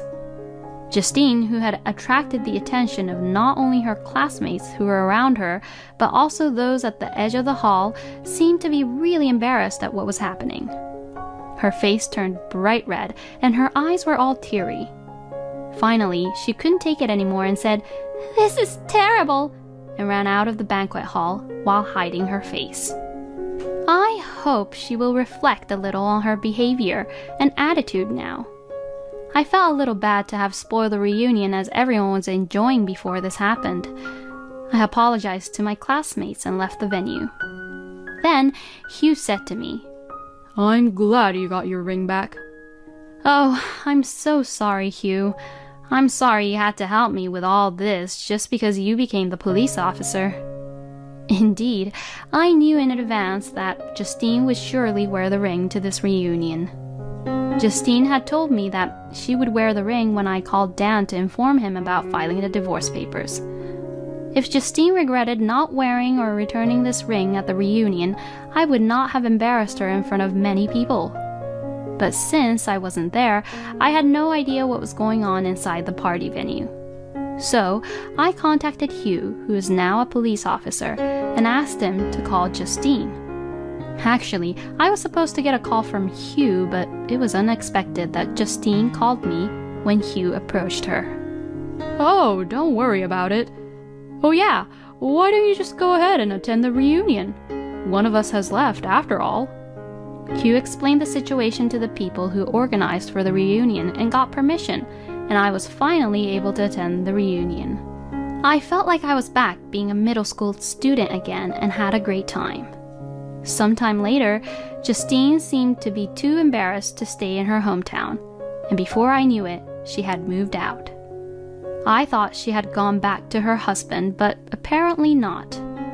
I don't know where she went, but in any case, she and I will never cross paths again. Justine must be actually very disappointed that she can no longer stay at her parents' house, which she loved so much. And Lauren seems to be quite shocked by her daughter's disappearance as Justine left without telling her where she went and her son's divorce, and is now living a lonely, sad life. This is what Lauren and Justine deserves. Oh, and my ex-husband contacted me the other day. He said that he wanted to start over with me. I never had any intentions to divorce you. He cried to me over the phone, but of course, there was no way I would ever get back with him anymore. Dan couldn't do any housework at all, so I'm sure he feels horrible on how he treated me and how grateful he is of me when I was with him.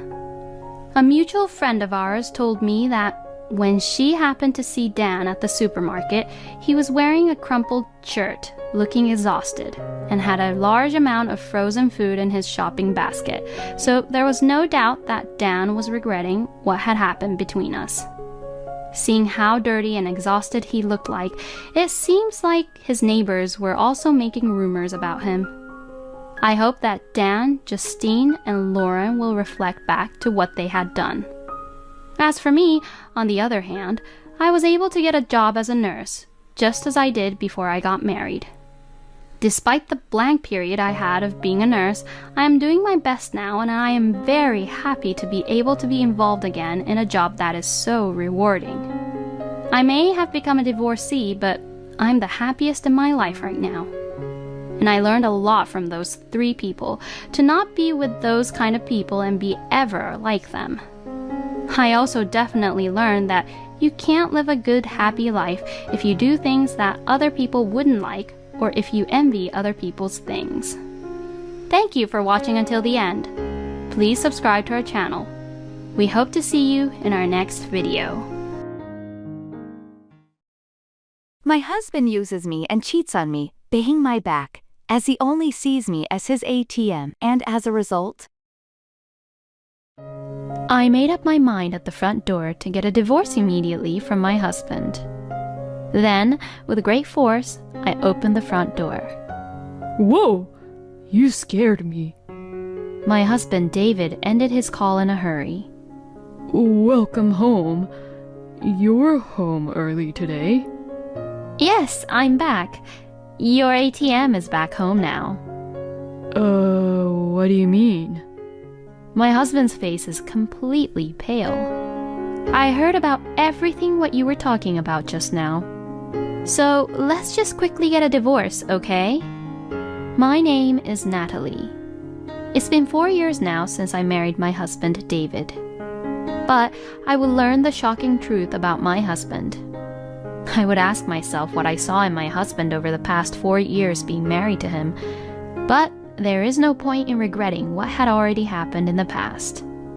All I can do at this point is to just move on. The story goes back a few years. My husband was a regular customer at one of my favorite bars. So that is where I first met my husband, and we hit it off very well.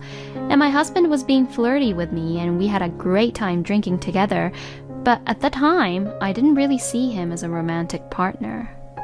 The reason for this was because we had 8 years of age difference, and David was younger than me. I was still single, and I was over 40 and had zero desire to get married. But I still wanted to have kids, even though I didn't really see myself getting married. Natalie, are you seriously single? Well, you're so quick to get that information. That bar manager must have talked about me, huh? Are you maybe a divorcee? Nope, I'm not even a divorcee. Are you serious? If you're that beautiful, no man would ever leave you alone, right? Oh, David, you really have no clue, huh? You're too young. You know, men don't want a hard-working, independent woman like me as his wife because they'd feel inferior. Oh, really? Yeah, really. That's the reason why I haven't been able to get married in the past, too. I've been asked to be a stay-at-home mom and do the house chores once I become the wife. But marriage is not for me. I'm sure there are many couples who help each other out even after they get married, but I didn't meet anyone like that. I see. Well, I don't know what to say, but sorry to hear that, and good job for trying. Oh, come on, don't pity me. I love my life, you know. That's good then. Well, let's toast for that and drink a lot tonight. Like that, we became friends and started drinking together. I think that went on for about 3 months. And out of the blue, David asked me to marry him. Hey, Natalie, will you marry me? Huh? What did you just say? I accidentally spat out the beer I was just drinking. Whoa, it got on me. I'm sorry. Well, we're having so much fun drinking together, right? So, don't you think it would be even more fun if we got married? Well, not really. I didn't think of us like that. Oh, does that mean you weren't really seeing me as a man? No. Of course I recognize that you're a man, but I'm just saying that I didn't see you as someone who I'd have romantic feelings for, You're just a fun drinking buddy. Oh, is that so? But I saw you as a woman with romantic feelings from the beginning, Natalie. What? Really?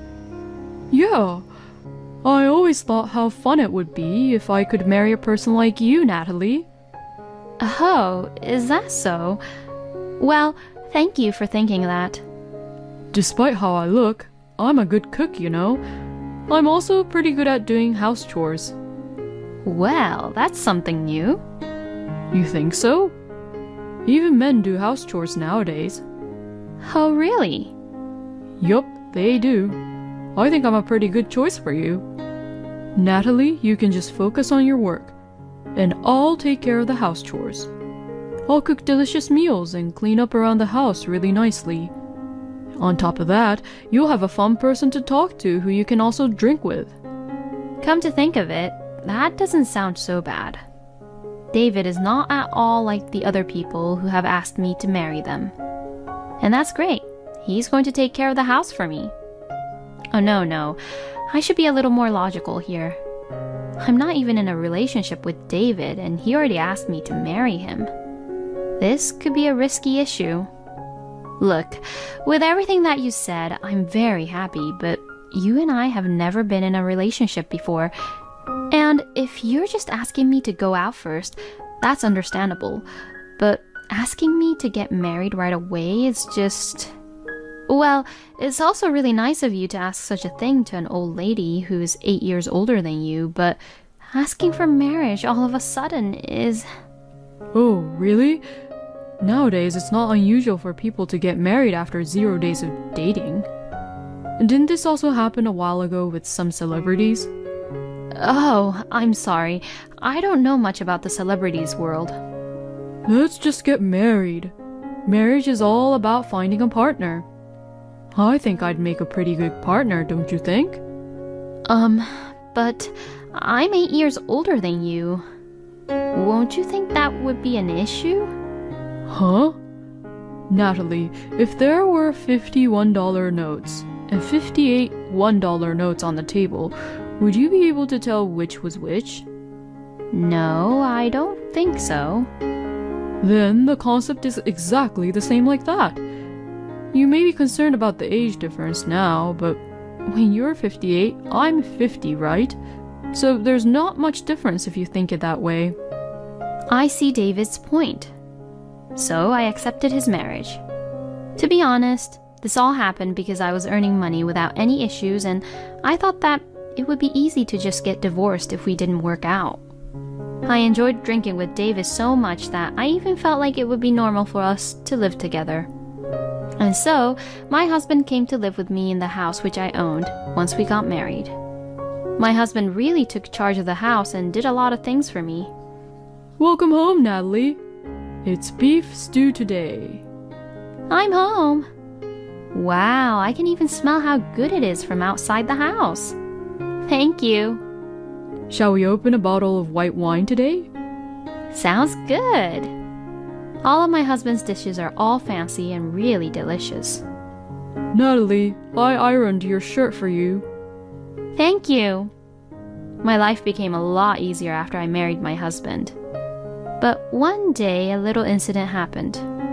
I'm home. Oh, Natalie, welcome home. I cooked pasta for dinner. Thanks. Oh, you look a little down today? Did something happen at work? Yeah, I'm actually being bullied from my boss. What? My husband looked a little depressed.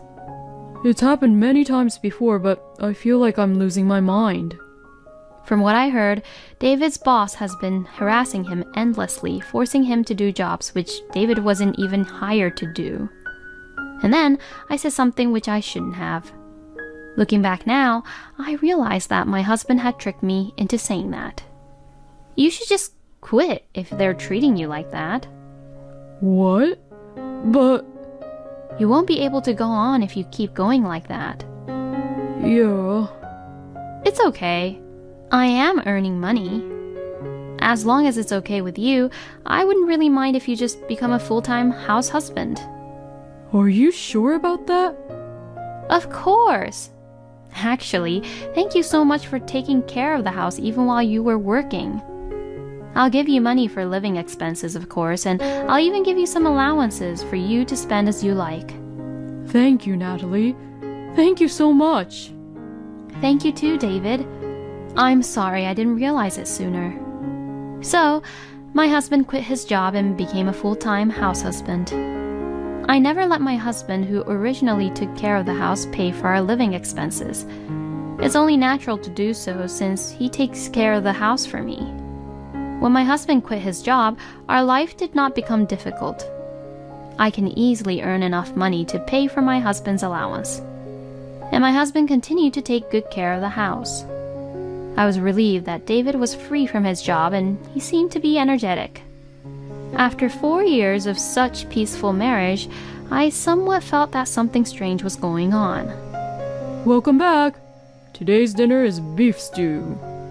Thank you. Oh, I love your beef stew, David. Thank you so much for everything. Bon appetit. Oh? It tastes a little different from the usual one I had before. Did he make a mistake? I mean, it does taste good, don't get me wrong, but how shall I explain it? It's clearly a different type of beef stew. How is it? Is it yummy? Yeah, thanks as always. Oh, that's a relief. I spent more time on it than usual today. Oh, so that means that he overcooked it. But the texture is pretty harder than usual though. And after that day, my husband's meals had flavors which I have never tasted before from his cooking. Hey, David, you did get a health checkup this year, right? Yeah, the one where I can get since your company sponsors them as your benefit, right? I went to that last month. That's what I thought. Were there any issues? No, there weren't any issues. I showed you my results the other day. Yeah. What? Are you worried about me? My husband sounded like he was in a good mood, but something was different. I guess I must have had a woman's intuition, even for someone like me. I took time out of my work schedule to find an investigator and ask them to investigate about my husband. And as a result, I discovered that my husband was cheating on me. But for some reason, I wasn't shocked at all. Maybe somewhere in the back of my mind I had thought that one day, this day might come. David's mistress was a woman in her early 20s. My husband is having an affair with a girl who is more than 20 years younger than me. I guess men really are attracted to younger women. So thinking that, rather than being shocked, I thought to myself that that's just the way it is. Although I found out the truth, I didn't immediately think about divorcing David. It's not like I asked the investigator to investigate about David just because I wanted to get a divorce, but I just didn't want to stay feeling uneasy with my husband. My husband has been very devoted to me so far, and he was doing his job to the best of his ability. If David just had an affair on a whim, I wasn't going to expose him and say nothing and wait for things to cool down. But I was still a little sad and depressed about the fact that David did have an affair. I went home early that day. Just as I was about to insert the key to the front door, I heard my husband's loud laughter. It's okay. I can go see you now. My husband seemed to be on the phone with his mistress. What a great timing, huh? It's okay. Don't worry about money. My ATM will take care of it. What did he say just now? Exactly. My wife's nickname is ATM. I only married ATM just for the money. Otherwise, I wouldn't have married that old hag. What? Cooking? Oh, it's fine, it's fine. I've been preparing the pre-packaged meals recently nowadays. So I have enough time. Oh, so that's how it is, huh? I guess my husband only saw me as money from the beginning. All of my husband's meals were delicious, but if he asks me whether I want to eat it, even if he treats me like an ATM, I don't want to eat it at all. And it seems like he's been only preparing pre-packaged meals. Even I can prepare that for myself. I made up my mind at the front door to get a divorce immediately from my husband. Then, with great force, I opened the front door. Whoa! You scared me. My husband, David, ended his call in a hurry. Welcome home. You're home early today. Yes, I'm back. Your ATM is back home now. What do you mean? My husband's face is completely pale. I heard about everything what you were talking about just now. So, let's just quickly get a divorce, okay? What? Oh, come on, that was just a joke. A joke? When you're having an affair behind my back? No. There's no way I'm having an affair. I was just joking around with my friends who are all guys. Then what is this? I put the documents, which show the results from the investigation agency. My husband picked it up, looked at what it was, and immediately slammed down the documents on the table. Well... Yes, you've been cheating on me. If it was just a fling, I wouldn't have said anything. But I'm not that carefree enough to stay with you when you just treat me like an ATM. Well, I am no longer obligated to support you. Then, my husband became defiant. Divorce, huh? You sure about that? Natalie, if we get a divorce, you'll forever be alone, you know. What are you going to do? Like, when you get older and you age, someone has to look after you. I don't think you take care of me nicely. I mean, you're going to poison me and take my money, aren't you? David doesn't even try to deny the fact, so that's exactly what he was trying to do. I really couldn't believe him. Oh, man. So that means I really can't get your money, huh, Natalie? Then fine, we can get a divorce. I also have a girlfriend who claims to be the daughter of a wealthy family who at least makes more money than you, Natalie. What? I thought you were having an affair with only one woman, right? Wow. The investigator who you asked for to check up on me did a really crap job on investigating about me. How could they only find that I had an affair with one woman? Oh well. Just leave, okay? Okay. Is that what you think I would say? When this is my house? You should be the one to leave, okay? Huh? Since we're a married couple, we share properties, you know. Even this house, I'm entitled to half of it. How ignorant are you? Well, we need a lawyer in between to discuss about this. So let's discuss this on another day. Just get out of here. So I just left the house as soon as possible once I got some of my things. By how my husband was acting around, it looks like he would never leave the house. There was no point in talking with him. Even though I was being kicked out, this will all be settled under the law. When I returned to the house a few days later, accompanied by a lawyer, my husband looked really surprised. David probably really didn't think that a lawyer would really come. You! Don't be a coward and bring in the lawyer here. I will, because this is my house. I won't allow you to illegally occupy it. This house is in my name, so you'll definitely lose. It's going to cost a lot of money, you know.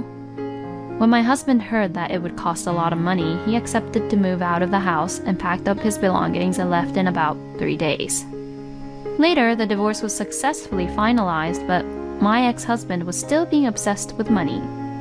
He wanted only one thing. He wanted half of my property.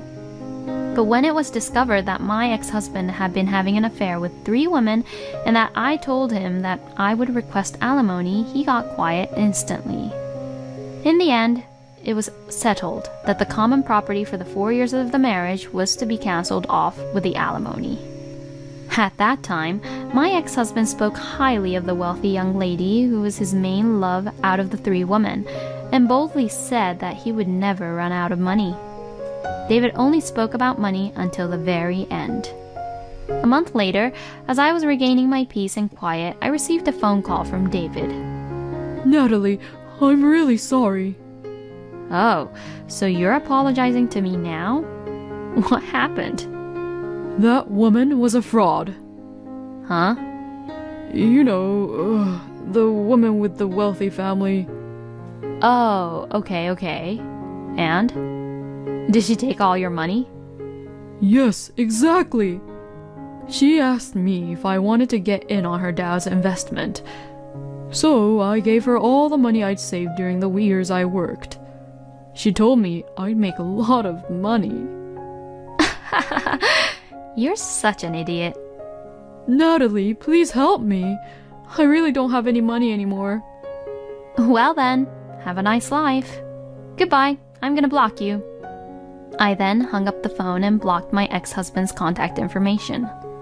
Later, my ex-husband was seen by the manager of the bar I used to go to, and it looked like David was waiting in line for a bus to the factory with a group of people. I'm sure David's working with them. He's getting old, so I'm sure no one takes him seriously anymore. David is a good cook, so I'm sure he could make a good living if he became a housekeeper or something like that. But I guess he'll understand these things on his own in his own time. I am currently focusing solely on my job because of what had happened with my ex-husband. David mentioned about how I'd feel after retirement, but I'll be fine. I'll be well on my own. I'm planning to save up and go into a nursing care when I get older.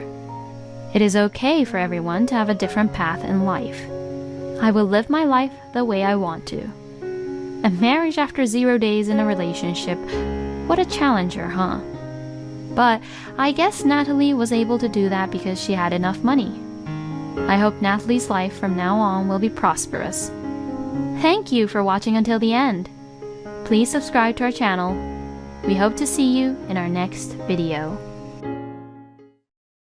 My husband and our son both treats me like I am their slave and bullies me around horribly as a result. Shut the hell up! You're such an annoying woman. How can I even eat this crappy lunch? My son Kyle shouts at me like that and trashes the lunch which I prepared for him that day. It's your fault for not making good lunches. You're useless. Oh, I can't take it anymore. Let's get a divorce. I'll be glad to. Now get the hell out of here. But a few minutes later, the two of them would be crying to me. My name is Christy. I am a housewife living with my husband Damien and our son Kyle, who is in the 8th grade. My husband and I have not been blessed with kids, but after being patient, finally we were blessed with Kyle. I have loved my son since he was a baby, and Kyle was the apple of my eye. But recently, Kyle is in the height of his rebellious phase. Kyle, hurry up and take a bath. Shut up, you old hag. You're supposed to keep the tub hot for me so that I can get in on my own time. Kyle, honey, get up early and go to school. It seems like you haven't cleaned my room at all. What the heck is going on? You better get it done by the time I get back. Oh, Kyle, if you're not busy, please help me a little, honey. Shut up and just go get me some juice.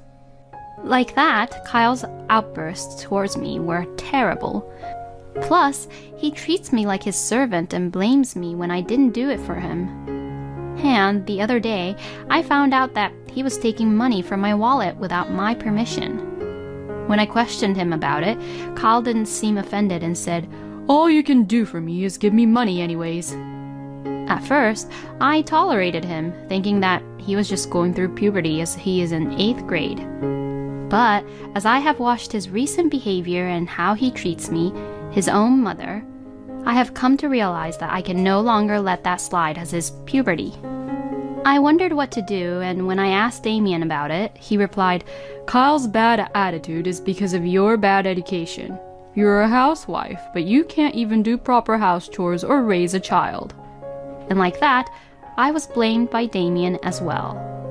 Kyle's behavior and Damien's constant blame towards me were becoming more and more frustrating. Was it my fault that I didn't raise Kyle properly?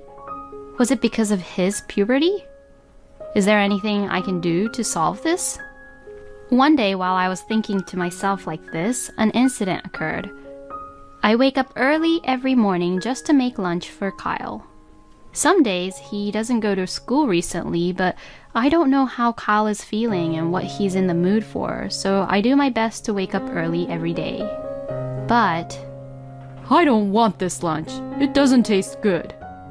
If you're going to make lunch, make it better.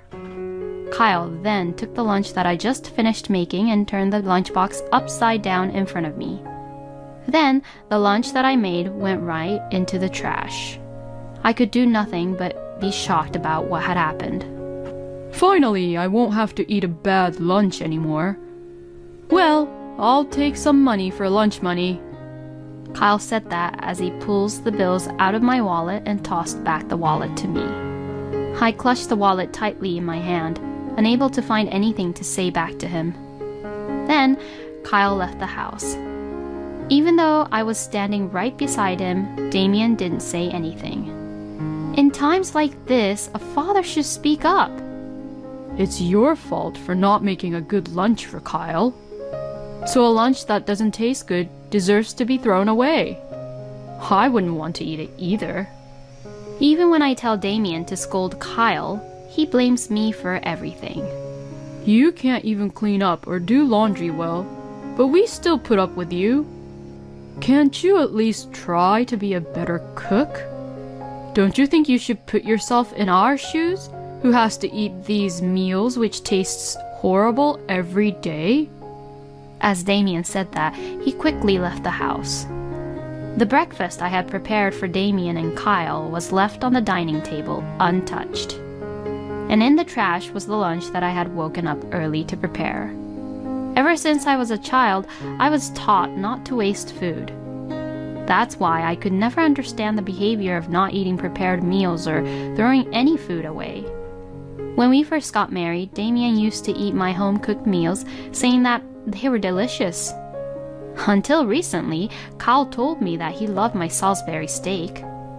It was not that my cooking was particularly bad, but I could only think that both Damien and Kyle was harassing me or trying to bully me. Kyle and Damien's terrible attitudes towards me ran through my mind. I sigh loudly and take out a sheet of paper that I had tucked away in a drawer. It was the divorce papers that I had secretly tucked away, as I thought that I'd have it just in case if anything happens. I've had enough and I couldn't stand it anymore. Maybe they would be better off without me. With these feelings, I filled out the divorce papers. When Damien and Kyle returned home, I spread out the signed divorce papers on the table. I've just had enough at this point, so let's get a divorce. Oh yay, I'm so happy. Just get out. Hearing me asking for divorce, Kyle says this happily. I'm so glad I'm divorcing a wife who can't even do her own house chores, even when the housekeepers can do a good job about it. Damien said that and also filled out the divorce papers quickly. Kyle looked at me with a gloomy expression on his face and said, Get out of here right now. All right, I'm leaving this house, and you two can do the rest on your own. Well, yeah, because this is my house. So you can go wherever you want. Kyle and I were both men, so it's easier for us to be alone. Saying this, Damien patted Kyle on the shoulder, and then Kyle began to tremble. Then Kyle said something unbelievable. I knew you cared more about your partner who you're cheating on with than us. That's why you're leaving us, isn't it? Kyle's words startled me and I stopped moving for a moment. You're having an affair, aren't you, Mom? so I felt like I was betrayed and abandoned, and I couldn't forgive you. So, Kyle mistakenly thought that I was cheating on Damien and that I was betraying my family. It wasn't puberty that was causing him to suddenly lash out at me and be so arrogant and having a terrible attitude like that. But I've never cheated, or I'm not cheating with anyone behind Damien's back. Kyle, why did you even think that? Besides, it's not me who is having an affair, but it's your father. When I said that, Kyle froze, saying, "What?" And Damien looked like he was panicking, not knowing what to do. What are you saying, Christy? There is no such thing that I cheat on you, and it's all a false accusation. Then I'll show you the proof. I took out a cardboard box from our bedroom and spread it out on the table. In it was a necktie which I didn't remember buying, a hotel membership card I've never heard of, a woman's handkerchief which I don't even recognize, and a shirt with lipstick on it. Damien had been acting weird and a little off for some time, taking his phone into the bathroom and bathtub, and he also smelled like he was wearing a woman's perfume on the days he came home late. So, I had asked an investigator to investigate about Damien with divorce in my mind. My hunch was right, and the results showed that Damien was having an affair behind my back. What kind of evidence is this? You can make these things up, you know. Damien refused to accept the evidence I showed him, so I confronted him with a definite proof. Are you saying that what you see in this photo is also made up? The photo showed Damien and a woman who worked under him, walking arm in arm. This is, well, it's not that I was cheating on you. You filled out the divorce papers really quickly because you thought you could remarry that woman anyway, right? As I turned to Damien and said this, Kyle murmured in a small voice saying, You've got to be kidding me, right? What you told me was a complete lie, Dad. Because you're the one who told me that Mom was the one having an affair. That's because... As Kyle shouts at Damien, he became smaller and smaller. Damien had once been scolded by Kyle for treating me like a servant and verbally abusing me badly. You're being terrible to Mom, Dad. In order to get Kyle, who defended me, onto Damien's side, he lied to Kyle that I was having an affair. And Kyle unfortunately believed that lie, felt betrayed by me, and began to behave badly. Not only did you trick me, but you tricked our son as well. You are not only a lousy husband, but also a lousy father. Christy and Kyle, I am so sorry. We shall just discuss everything through a lawyer now. I am no longer interested in having any conversation with you. I am leaving now. I ignore and shake off Damien's attempts to hang on to me and gather my things to leave the house. Then, Kyle opens the bedroom door apologetically and walks in. I'm sorry, Mom. I know you may not forgive me, but I'm really sorry, Mom. Toward the end, Kyle was at a loss for words, and I knew that he was crying. After so much verbal abuse I received from Kyle, I honestly don't think that I could forgive Kyle so easily. But when I saw my son's tears, I couldn't leave him just like that. Kyle, I'm thinking of going back to my parents' house. Would you also like to come too, Kyle? I'm really sorry, Mom. Thank you. I will go with you. Kyle apologized to me again and started to pack his things in his room. Kyle and I finished preparing to leave the house and declared to Damien that we were leaving. I'm going to charge you alimony, definitely. Of course, I will also charge the person with whom you had an affair, so please keep that in mind. No way. If we discuss about it, you'll understand. Right, Kyle? You're always on my side, right? I can't believe you could say such thing when you were the one who lied to me. You really let me down. Kyle and I left the house together while ignoring Damien. Kyle seemed a little concerned about Damien, but when I started to walk away, he followed right behind me. I went straight home to my parents' house and explained the situation to them, and they gladly welcomed me and Kyle. After returning home, Kyle changed his attitude from how he was before and began to help out willingly. He takes the initiative to do everything from cleaning the bathroom to shopping, not to mention cleaning and doing laundry, even without being asked. My parents live at home and are pretty old, so Kyle's help is a big help to them. They were happy to know that Kyle was growing up to be a good son. Kyle is a good son, and since coming back to my parents' house, Kyle seems to be back to who he was before.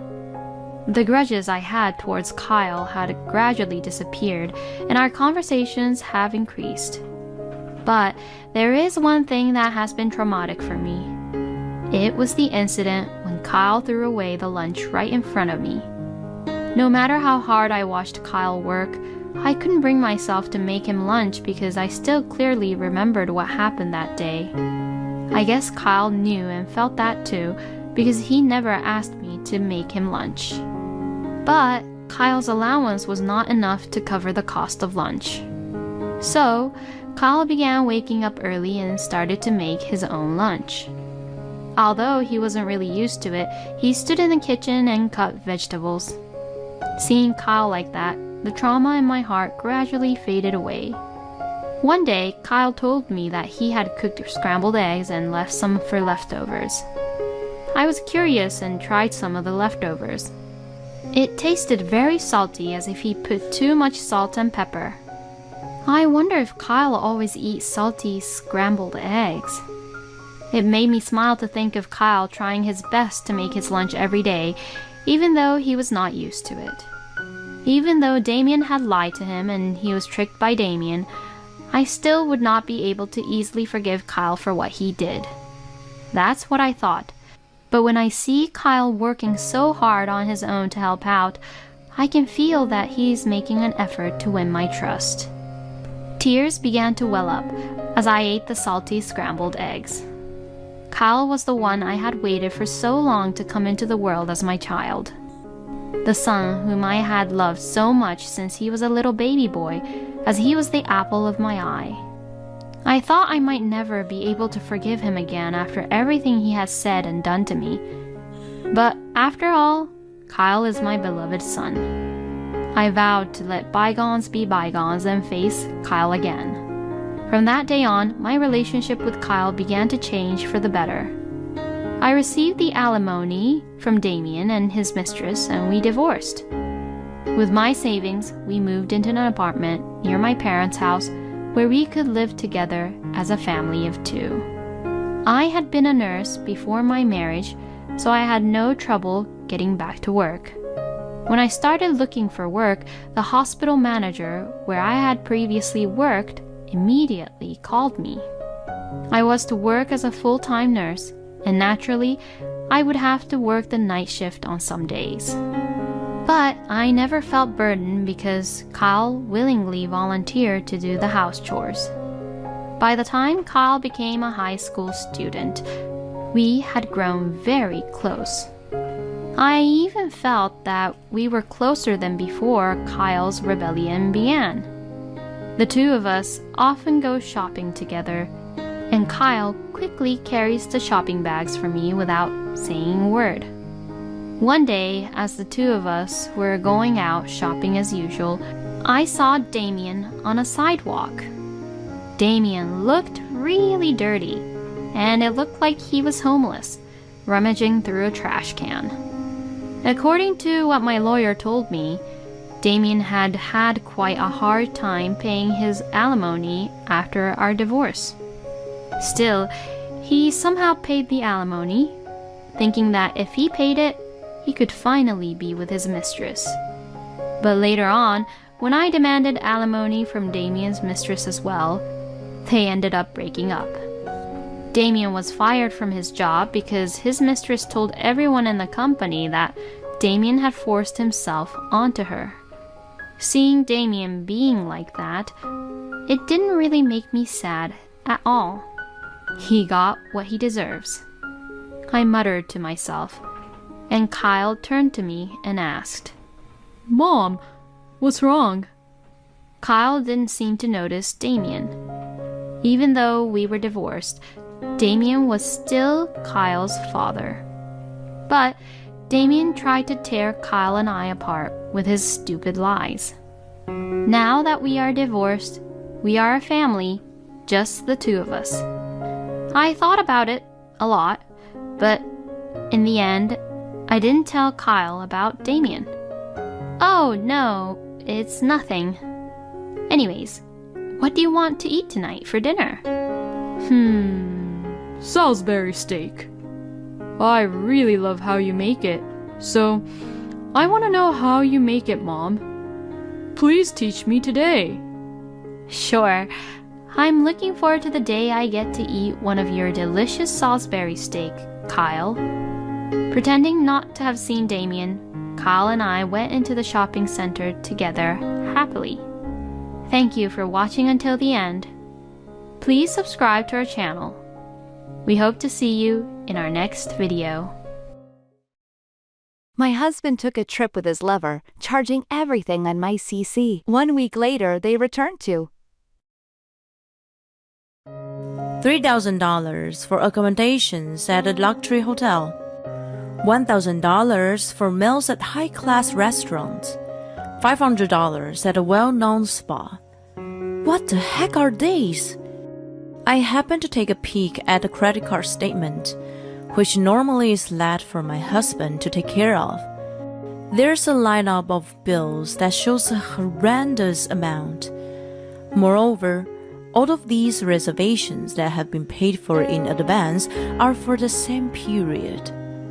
Those were dates when my husband, who serves in PTA at our daughter's middle school, is to attend a board retreat. Even if I'm not familiar with these things, I understand what it means. To support me in my demanding job, my husband has decided to be a stay-at-home dad. Thanks to his devotion to his family, I've been able to commit myself to work without worries. I've been grateful to him for being too good to be true. Yet, his true intention may have not been for the family. I carefully take out something and slip it into his wallet. At the same time, I make a call to someone. He will be leaving in a week, probably with great spirit. I hope it will be an unforgettable memory for him. My name is Maggie. I'm a nurse. I work at a university hospital. Honestly, my days are so busy that there's no difference between days and nights. The reason I can continue working my crazy hours is my beloved husband, Glenn. I love my job and I'm proud of it. I couldn't choose between my marriage and my job, and cried hard in front of him many times. He respected my determination and decided to be a full-time stay-at-home dad to support his family. He always pushed me to work to the best of my ability. He never paid attention to the curious eyes of other mothers, and even served on the PTA board at our daughter's middle school. My daughter Sasha was also supportive. I, as a breadwinner, had been working hard to make ends meet for my family. One day, I received a call from my credit card company. I changed the debit account for my own convenience the other day. The money wasn't deposited in time for withdrawal, and it was an overdraft. Oh, darn it. I hastily checked my credit card statement in order to make the transfer. Since I usually left such matters to Glenn, I hadn't checked their statement for years. I realized how lax I had been.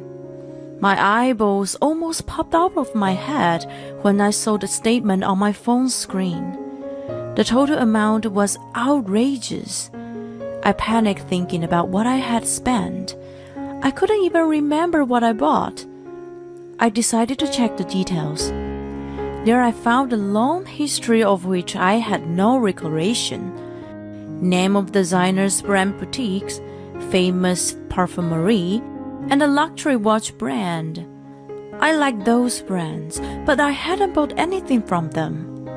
For a moment, I wondered if Glenn, who had a family card, was planning to surprise me. I hadn't received any of them, though. Moreover, all the purchases were made only on Wednesdays. It was a day I worked a night shift, and Glenn had a board meeting. What's going on? I resolved to question him as soon as I got home. I hurried home anxiously. Then I heard a voice calling out to me. Hi, Maggie, long time no see. Are you on the way home from work? I was almost home when I ran into Tara. She was also a PTA member and one of the few mothers I knew from the school. Hey, long time. Thank you for always helping Glenn. I hope he isn't giving you a hard time. I didn't know what to say to her, so I quickly brought up the common subjects that I could think of. She patted me on the shoulder, saying I was acting distant. The moment she moved her arm, my sense focused on the fragrance in the air. The perfume she wore was the signature of the perfumery that was on the credit card statement. I had wanted to buy it so badly that I tried it on many times in the shop. I missed the timing to buy it in the end, but I clearly remembered the scent. Smells nice. That's the one I wanted too. Did you buy it? No idea why I asked her that. Jealousy. I was ashamed of my foolishness. Still, the purchases were always made on Wednesdays when a meeting was held. A PTA member wearing the same perfume. Once I suspected her, my thoughts went more and more toward the unpleasant side. Tara, of course, was unaware of my suspicion and cheerfully responded. Actually, I got it as a gift. It was our anniversary the other day. She laughed cutely. Oh, that's so nice. You guys are so in love. I felt relaxed, and after enjoying the casual conversation, we parted ways. It was not surprising that she had it since it was a popular item. Even after the birth of her children, she still talked about her anniversary with her husband in such a cute and happy way. She didn't say husband. I stopped abruptly and returned to the place where I had left her. Of course, she wasn't there. But the urge to go after her was so strong. Glenn and she had something going on. The little doubt that popped up in my mind swelled to the point that I could no longer ignore it. The next Wednesday, my family saw me off to work as usual. Then I asked my colleagues to let me leave early. I didn't tell Glenn, of course. If I told him, it would have been meaningless. I waited for him a short distance from home. Soon after, my mother-in-law arrived and in turn, Glenn left for the meeting. So far so usual. I followed him to the school. The board members had a meeting in the classroom for about half an hour and then dispersed. While most of them rushed back home, Glenn slowly came out at last, arm in arm with Tara. They stared into each other's eyes as they intertwined their fingers and walked toward a hotel. They had no clue that I was only a few meters behind them. My face scrunched up with tears. I believed in him. I loved him. Did he allow me to work long hours for his convenience? I stood there, feeling betrayed and despair. Mercilessly, my phone displayed the latest credit card usage, which showed the hotel bill he just went in. Eventually, the fun was over and the two of them came out looking happy. I calmly snapped pictures of them. There were no more tears, not even a trace of affection left in my heart.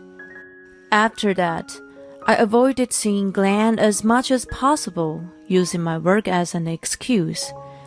Personally, I wouldn't have minded divorcing him right away. The divorce meant that I was taking Sasha away from her father. I didn't want to speak to anyone until I had a chance to think it through. Mom? Sasha's sudden voice brought me back to reality. I had been crying alone in the living room in the middle of the night since that day. I thought I was being discreet, but it seemed that she had noticed something was wrong. She couldn't sleep, or maybe she just woke up. She came out of bed late at night and gently hugged me. I don't want you to be sad. Your enemies are my enemies. I won't forgive anyone who makes you sad. Even if it's Dad, I won't forgive him. Her words opened the floodgate that had been holding all the feelings. I waited like a child. Tears of gratitude for her and apologies, and everything else spilled out. If I divorce your dad, things won't be the same as before. We'll have to move, and we won't be able to see him every day. If you have to change schools, you won't be able to see your friends. I spilled out of my concerns one after another. She interrupted and assured me, I still want to be with you, Mom. I want to be a nurse like you. I'll be fine, so please, do as you want. She held my hands tightly. Thank you, sweetheart. Encouraged by her, I decided to act on my plan. I had gotten into the habit of checking my credit card statements and found out that Glenn was planning a week-long trip. He called it a PTA board retreat. In the past, I would have sent it off without a second thought.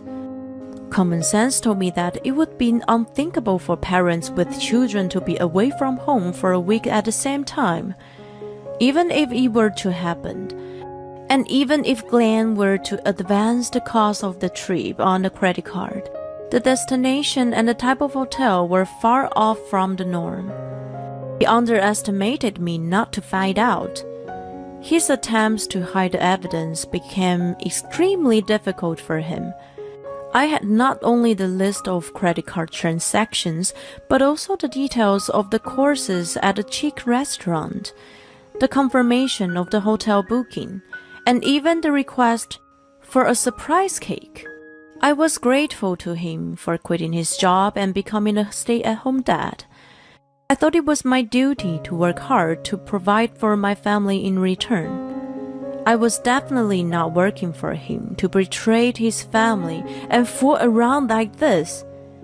Don't mess with me. On my next day off, I calmly began my revenge against him.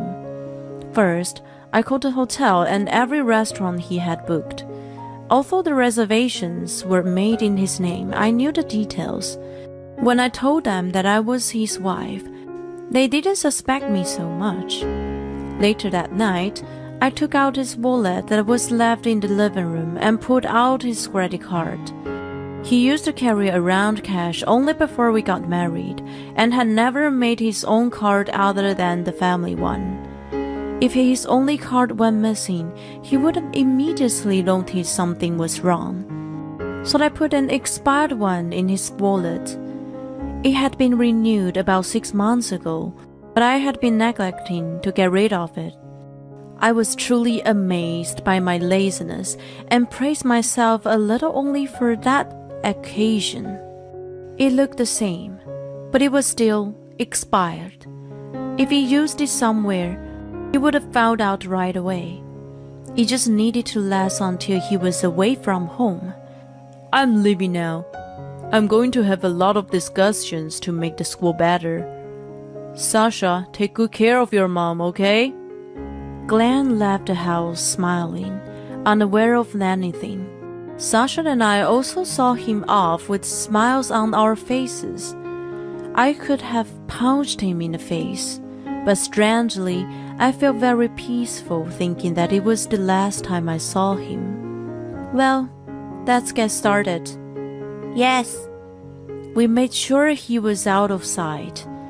In an instant, our smiles were concealed, and we rushed to pack our belongings. The movers showed up shortly after, and thanks to their efficiency, we were able to move into our new home in no time. Excuse me, where should we take these? Oh, don't worry about them. You can just leave them there. They took off wondering about the boxes that were piled up in one corner of the room. And I handed them over to another mover who arrived in turn. The contents were all Glenn's belongings. There was nothing left in the house after that. Waiting for his return in the living room, filled with memories, were credit card statements and pictures of him and Tara that I had taken the other day. I also left my wedding ring that had lost its meaning, and a draft of divorce papers. I noticed that my cell phone has tons of missed calls. They were all from Glenn, who probably noticed something strange on the trip. Too bad for him. I sent a text saying that I was unable to respond due to several emergency operations. I read my vibrating phone in a towel and put it in the bottom of my bag. By the time his meddling calls had calmed down, my call history had exceeded 100. Sasha and I couldn't help but giggle at it. Oh, right. I should probably make one last call. Yeah, that's a good idea. We made a call to someone. Later, what's going on here? Maggie? Sasha? Anybody home? When Glenn returned home, in a good mood, after a week-long affair, he was shocked to find the house empty. Stunned by what I had left behind for him, he repeatedly called me to no avail. Of course not. I blocked him on my phone. Then he received a call from an unknown number. He thought it was me and jumped at the call. Hello? What the hell have you done? I was asked to pay for all the bookings I had already prepaid online, and my credit card expired. Do you have any idea how humiliated I was? This is nothing but harassment. I had to borrow money from everyone. Take responsibility and come up with the money now. So, did you borrow 5 grand from each of them? If that's true, that's an awful lot of money. Did you go overseas? I bet you must have had a lot of fun.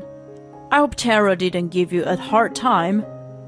Glenn stiffened at an unexpectedly low, commanding voice. He turned pale and started trembling so badly that he could not make a word. Is this Tara's? I'm so honored that you remember me. Yes, this is her husband. I know everything about you guys. I will make a firm demand for alimony from her. I won't let you guys get away with it. He hung up the phones as soon as he finished. He had no interest in hearing what Glenn had to say. Panic-stricken, he tried to contact Tara, but the phone was dead. It had already been cancelled. It was her husband whom I called and told about their affair that day. He was surprised, but not distraught, and sounded deeply sorry. He was somewhat aware of her affair. It was still shocking for him to find that her cheating partner was a close acquaintance. He even offered to cooperate with me to do what I wanted. After I got the address of her parents from him, I sent all of Glenn's belongings along with a copy of my divorce papers and pictures of their affair to them. They were, of course, furious. They were in such an uproar. That the whole neighborhood came to know about Tara's divorce and losing custody of her children due to the adultery. Her parents were wealthy with a successful local business. She probably thought that they were going to help her no matter what. They were enraged with her actions, which were fatal to their credibility as a business owner. They did not even let her inside the house when she had come to them in tears. In the end, she had nobody to turn to and began to live alone in a small apartment.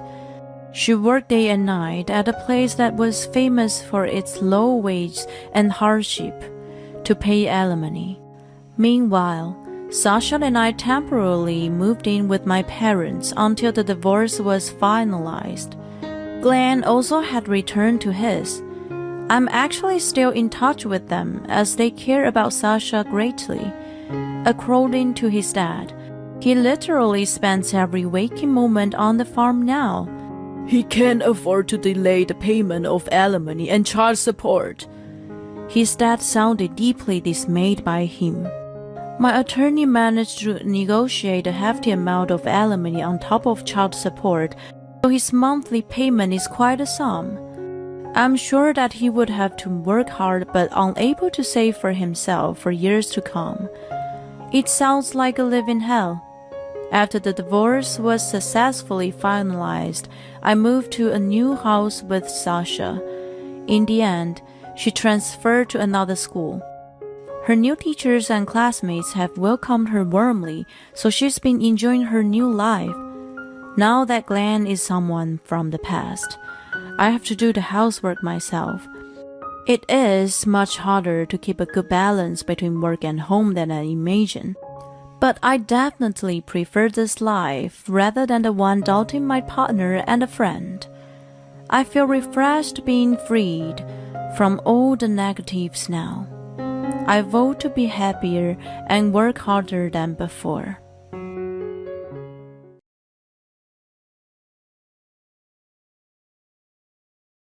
When I went to my husband's hometown, the one who came to pick me up at the airport was his ex-girlfriend. And to make matters worse, when we tried to get into the car, the doors were locked and wouldn't open. Just then, the car window opened and my husband said something like this. I never intended to give you a ride from the start. Always complaining about my job. I'm sick and tired of you. Then the ex-girlfriend in the driver's seat chimed in. Huh? Your wife just keeps complaining. A woman should support her man, right? It's only natural for him to seek affection. Just open the door. We can talk about it then. I tried to open the car door, but it wouldn't budge. My husband said to me in that moment, You should learn from this and reflect a little. Choose whether to go back or walk. Seeing my smug husband and his giggling companion, I reached the limits of my patience. What's going on with these people? I can't believe it. There's no point in being married to a man like this anymore. I contained my anger and declared emotionlessly, Got it. Then the car left me behind and drove away. A week later, my husband would face hell. My name is Megan Morris. I'm a 28-year-old part-time housewife. I got a job at a major company in the city and have been working hard ever since. But before I knew it, it had been a few years since I had a boyfriend. Just as I was thinking it might be time to find someone, I was approached at a cafe near my house. Hey, you dropped this. At that moment, it was Sebastian, who would later become my husband, who picked up the pouch I dropped. Sebastian continued to approach me with a smile afterward. My first impression of him was that he was a refreshing person. He mentioned that he worked as a freelance designer and frequented this cafe. We exchanged contact information and started going out for meals together. I found myself drawn to Sebastian each time we met. He was good at conversing, and his occasional use of his Springfield accent added a cozy touch. While we were dating, he often spoke about his hometown. I don't hate my hometown, but my old man who runs a towing service really gives off that classic Springfield vibe, you know? He's stubborn and intimidating. Part of the reason I came to the city was to get away from him. I see. Yeah, so from now on, I want us to live happily together in the city. Those words made me happy. And during our 1-year anniversary dinner, Sebastian proposed to me.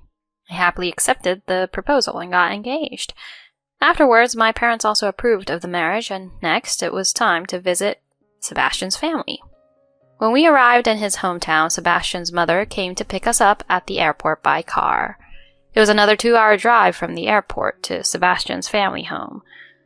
When I nervously greeted my mother-in-law, she laughed boldly and said, "You don't need to be so nervous. Come on, get in, get in." During the car ride, I was able to have a pleasant conversation with my mother-in-law. She gave off a casual vibe with an air of a sturdy, down-to-earth country mother. "Megan, my husband may look scary, but he's a kind-hearted person at heart. And just relax." Yes, I'm looking forward to meeting him. And so we arrived at Sebastian's family home. As we entered the large house, my father-in-law was waiting in the living room, arms crossed. Indeed, my father-in-law seemed intimidating, enough to be likened to someone with a quiver of arrows. Nervously introducing myself, my father-in-law nodded slowly in response to me. Sebastian introduced me to him. "Dad, I want to marry Megan, who's here." Father-in-law opened his mouth. "Can you protect Megan after running away without taking over the family business?" I'll protect her. I want to be happy with Megan in the city." My father-in-law shifted his gaze away from Sebastian and turned to me. "Megan, he's not much of a son, but please take care of him." No, father-in-law, please, raise your head. Likewise, I look forward to getting to know you. Then, with a smile, mother-in-law said, "Well then, now that introductions are over, let's all have dinner together." And so I was welcomed by both my parents and my sister, who came later, and we sat around the dining table together. Sebastian's family, his father, was a bit intimidating, but they were kind and good people. I'm glad. With that impression in mind, our first visit to the in-laws' house came to an end. On the way back, Sebastian told me, "That was nerve-wracking. I was really sweating, thinking they'd tell me to bring my bride back to our hometown. Dad seems to like you, Megan. Now it'll be easier for me to go back home. Thanks, Megan." You're welcome. I'm happy to meet your wonderful family. And so Sebastian and I registered our marriage and had a small wedding. However, we had a slight disagreement when it came to deciding on our new home. At the time, I was living in a spacious apartment, while Sebastian resided in a one-room unit, so it was decided that he would move in with me.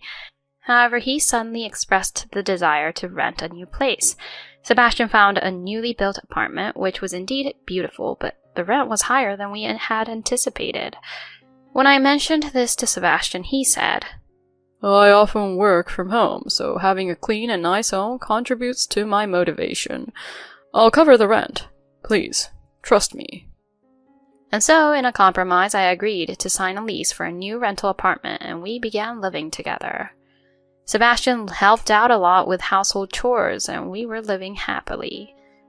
Then, about 3 months after our marriage, Sebastian told me, "Some friends from my hometown are coming over, so I'd like to invite them to our place." I agreed, and on the day I prepared a special meal, eagerly awaiting their arrival.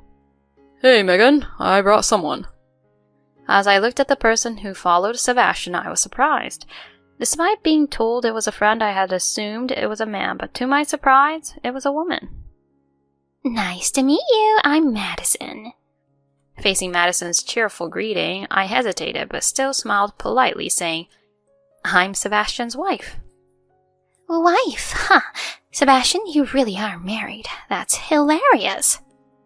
"See, I told you. Anyway, Madison, put your stuff here. It's a bit cramped, but squeeze in." Sebastian and Madison seemed quite close.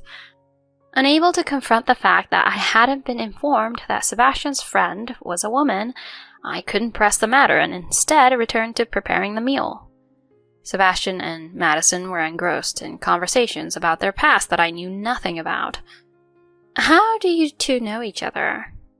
Sebastian answered my question. "We were classmates from junior high to high school. She's what you'd call a troublemaker." "Hey, what's with that description?" They began enjoying themselves, nibbling on the meal I had prepared and starting to drink. As they got tipsy and conversed in a local dialect, discussing things unfamiliar to me, I couldn't join in and could only continue to smile politely. I should probably head back to the hotel soon. Madison checked the time and mentioned this. You could stay over, you know? I was taken aback by Sebastian's words. Well, next time I'll have to. As Madison said this, she picked up her belongings and started putting on her shoes. Since Sebastian said he was going to take a bath, I decided to accompany Madison outside the apartment building. Thanks for being good friends with Sebastian. Please, come and visit again. I didn't really think that for a second, but out of courtesy, I said so. Then Madison laughed. You're pretty good at playing along. Huh? Let me tell you, Sebastian and I used to date back in high school. What? Just as I was at a loss for words, a taxi pulled up and Madison got in. Well, see you later, Megan. With that, Madison left. Returning to the room, I immediately confronted Sebastian. So Madison is your ex-girlfriend? What were you thinking, inviting someone like that into our home? Oh, so she told you, huh? But we only dated for a short while and we're still friends. Don't be so upset about it. Seeing Sebastian acting so nonchalant, I couldn't believe it. After some time passed, Sebastian said to me, Hey, so I haven't been able to get much work this month. Could you wait a bit for the rent payment? Huh? I understood that being a freelancer comes with fluctuations in income, but to be told something like this, I was a bit bewildered. Well, that's unavoidable, but please make sure to do it from next month, okay? I understand. Despite having such a conversation, Sebastian still didn't pay the rent the following month. Not only that, he didn't even provide the minimum living expenses. Deciding to address the issues I hadn't brought up before, I said, Sebastian, can you show me last year's tax return documents? Huh? What's with that? I don't wanna. It's an important aspect to consider for our household finances. Show it to me. Reluctantly, he brought the documents. Upon seeing them, I was speechless. Sebastian's income from last year was only about $10,000. What does this mean? It can't be helped, right? That's just how it is with freelancers. What about the money you had until now? Before we got married, I was quietly scraping by working at convenience stores, and I used the savings I had since I was young. But now, even that's run out. So what are we going to do from now on? When I asked forcefully, Sebastian responded as if it were obvious. Megan, you work for a big company, so you'll be fine without my contribution, right? But... Well, I'll work hard from now on, so for the time being, let's just get along. After that, without actually paying rent or expenses, he ended up relying on me for everything. I repeatedly suggested to Sebastian that he should try to find a full-time job and start job hunting. Initially, he evaded the topic, but gradually he started to get irritated and even snapped back at me, leaving household chores entirely up to me. He didn't do any housework and didn't contribute financially. Living with Sebastian like that, I accumulated a lot of stress. As time passed, the first end of year since our marriage approached. Can we go back to my hometown for New Year's? Upon Sebastian's request, I nodded. Since we were married, I felt it was my obligation to maintain relations with his family. Or so I thought. However, lately, we have been arguing constantly about job-related matters, so our communication had dwindled. On the day we were supposed to visit his parents' home, I expected his mother to pick us up at the airport, but to my surprise, it was Sebastian's ex-girlfriend, Madison, who came to pick us up in her car. Huh? Madison, why? Why? Obviously, I came to pick up Sebastian. How typical of her to say that. Sebastian silently got into Madison's car without saying a word. I reluctantly tried to get into the car as well, but it was locked. It's locked. I can't get in. As I spoke to them through the window, Sebastian uttered, I never intended to give you a ride from the start. Huh? You're always complaining about my job. I'm sick and tired of you. At this point, Madison also chimed in. She's such a whiner, isn't she? Women are supposed to support men, right? It's only natural for Sebastian to seek love, isn't it? Just open the door. We can talk about it then. I tried to open the car door, but it wouldn't budge. At that, my husband blurted out, You'd better learn from this and be a little sorry. Go home or walk. Your choice. Seeing Sebastian's smug expression and Madison's giggles, I reached my limit of patience. What is it with these guys? I can't believe it. There is no point in being married to this man anymore. I contained my anger and calmly stated, I understand. Then the car sped away, leaving me behind. As I watched them disappear from view, I returned to the airport in frustration. I couldn't bear the thought of walking back to my in-laws' house anymore. While waiting for the return flight, I called my in-laws and explained the situation to my mother-in-law. She then informed me that my father-in-law would take over for her. Hello, Dad. I'm sorry I can't come today, but... I talked on the phone with my father-in-law for a while. Later, I returned to the city and immediately signed a lease for a week-to-week apartment. I found a moving company that could move me on the same day and decided to move out right after the new year. On the day of the move, I had my belongings transported to a storage unit and to the weekly apartment. After leaving the divorce papers in the empty room, I left the house I had been living in. This was a week after Sebastian left me behind. When I returned to my weekly apartment, I received a phone call from my husband. I ignored it, but he kept calling persistently.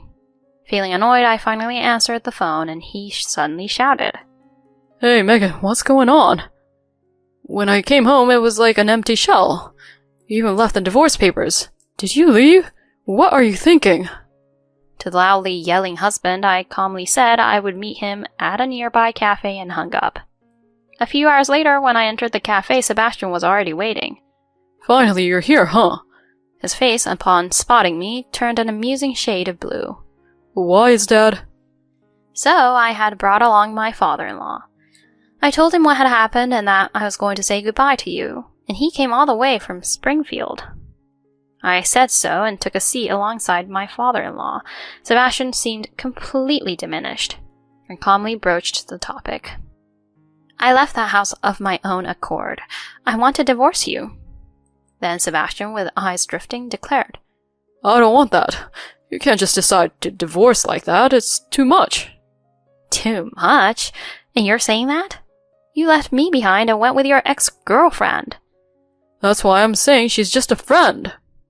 At that moment, my father-in-law slammed photos onto the table. So how do you explain this? There was a picture of Sebastian entering a local hotel with Madison. What's this about? Megan asked me to do this. Megan asked me to behave normally while you're visiting and discreetly investigate. These are photos your sister took while tailing you. Any excuses? Huh? Well... As Sebastian faltered, my father-in-law intervened. Enough with the excuses. After leaving Megan at the airport, you cheat in our hometown. You're a disgrace as a man. I'm sorry, Dad. You're apologizing to the wrong person. Then Sebastian turned to me. Megan, I'm sorry, it was a mistake, but I don't want a divorce. You're the only one I love. Then my father-in-law yelled at him even more. Are you still making her cry with that nonsense? It's pathetic to have someone like you as my son. All you can do is sincerely apologize to Megan and agree to the divorce. But... When Sebastian tried to persist, I firmly told him, You don't contribute to living expenses, you abandon me in your hometown, and on top of that, you cheat on me with a mistress. There's no way I can stay married to someone like that. We are getting divorced. Sign the papers now. But... After that, Sebastian signed the divorce papers in front of his father, who then grabbed him by the collar and disappeared somewhere. Later, the divorce between Sebastian and me was finalized. There was no division of assets. Instead, I demanded compensation for his infidelity. However, with his meager savings and income, he couldn't pay, so ultimately his father covered for him. Moreover, his father even paid a substantial amount as compensation for the inconvenience. Sebastian couldn't afford the rent in the city anymore and was brought back to his hometown by his father. I also demanded compensation from Madison, and it seems Sebastian and Madison argued over the matter, resulting in their eventual breakup. I've heard that Sebastian is now living a life where he works at his father's construction company while having the alimony money deducted from his pay. My father-in-law says he'll never let Sebastian go back to the city again. Sebastian, who went from a glamorous city life to doing manual labor in his hometown, reportedly goes to work crying every day. However, even hearing that, I don't sympathize with him at all. I think he should suffer as much as possible. As for me, with the compensation, I moved and started a new life. The stress is gone and work is going well. I will continue to work diligently and strive to be truly happy.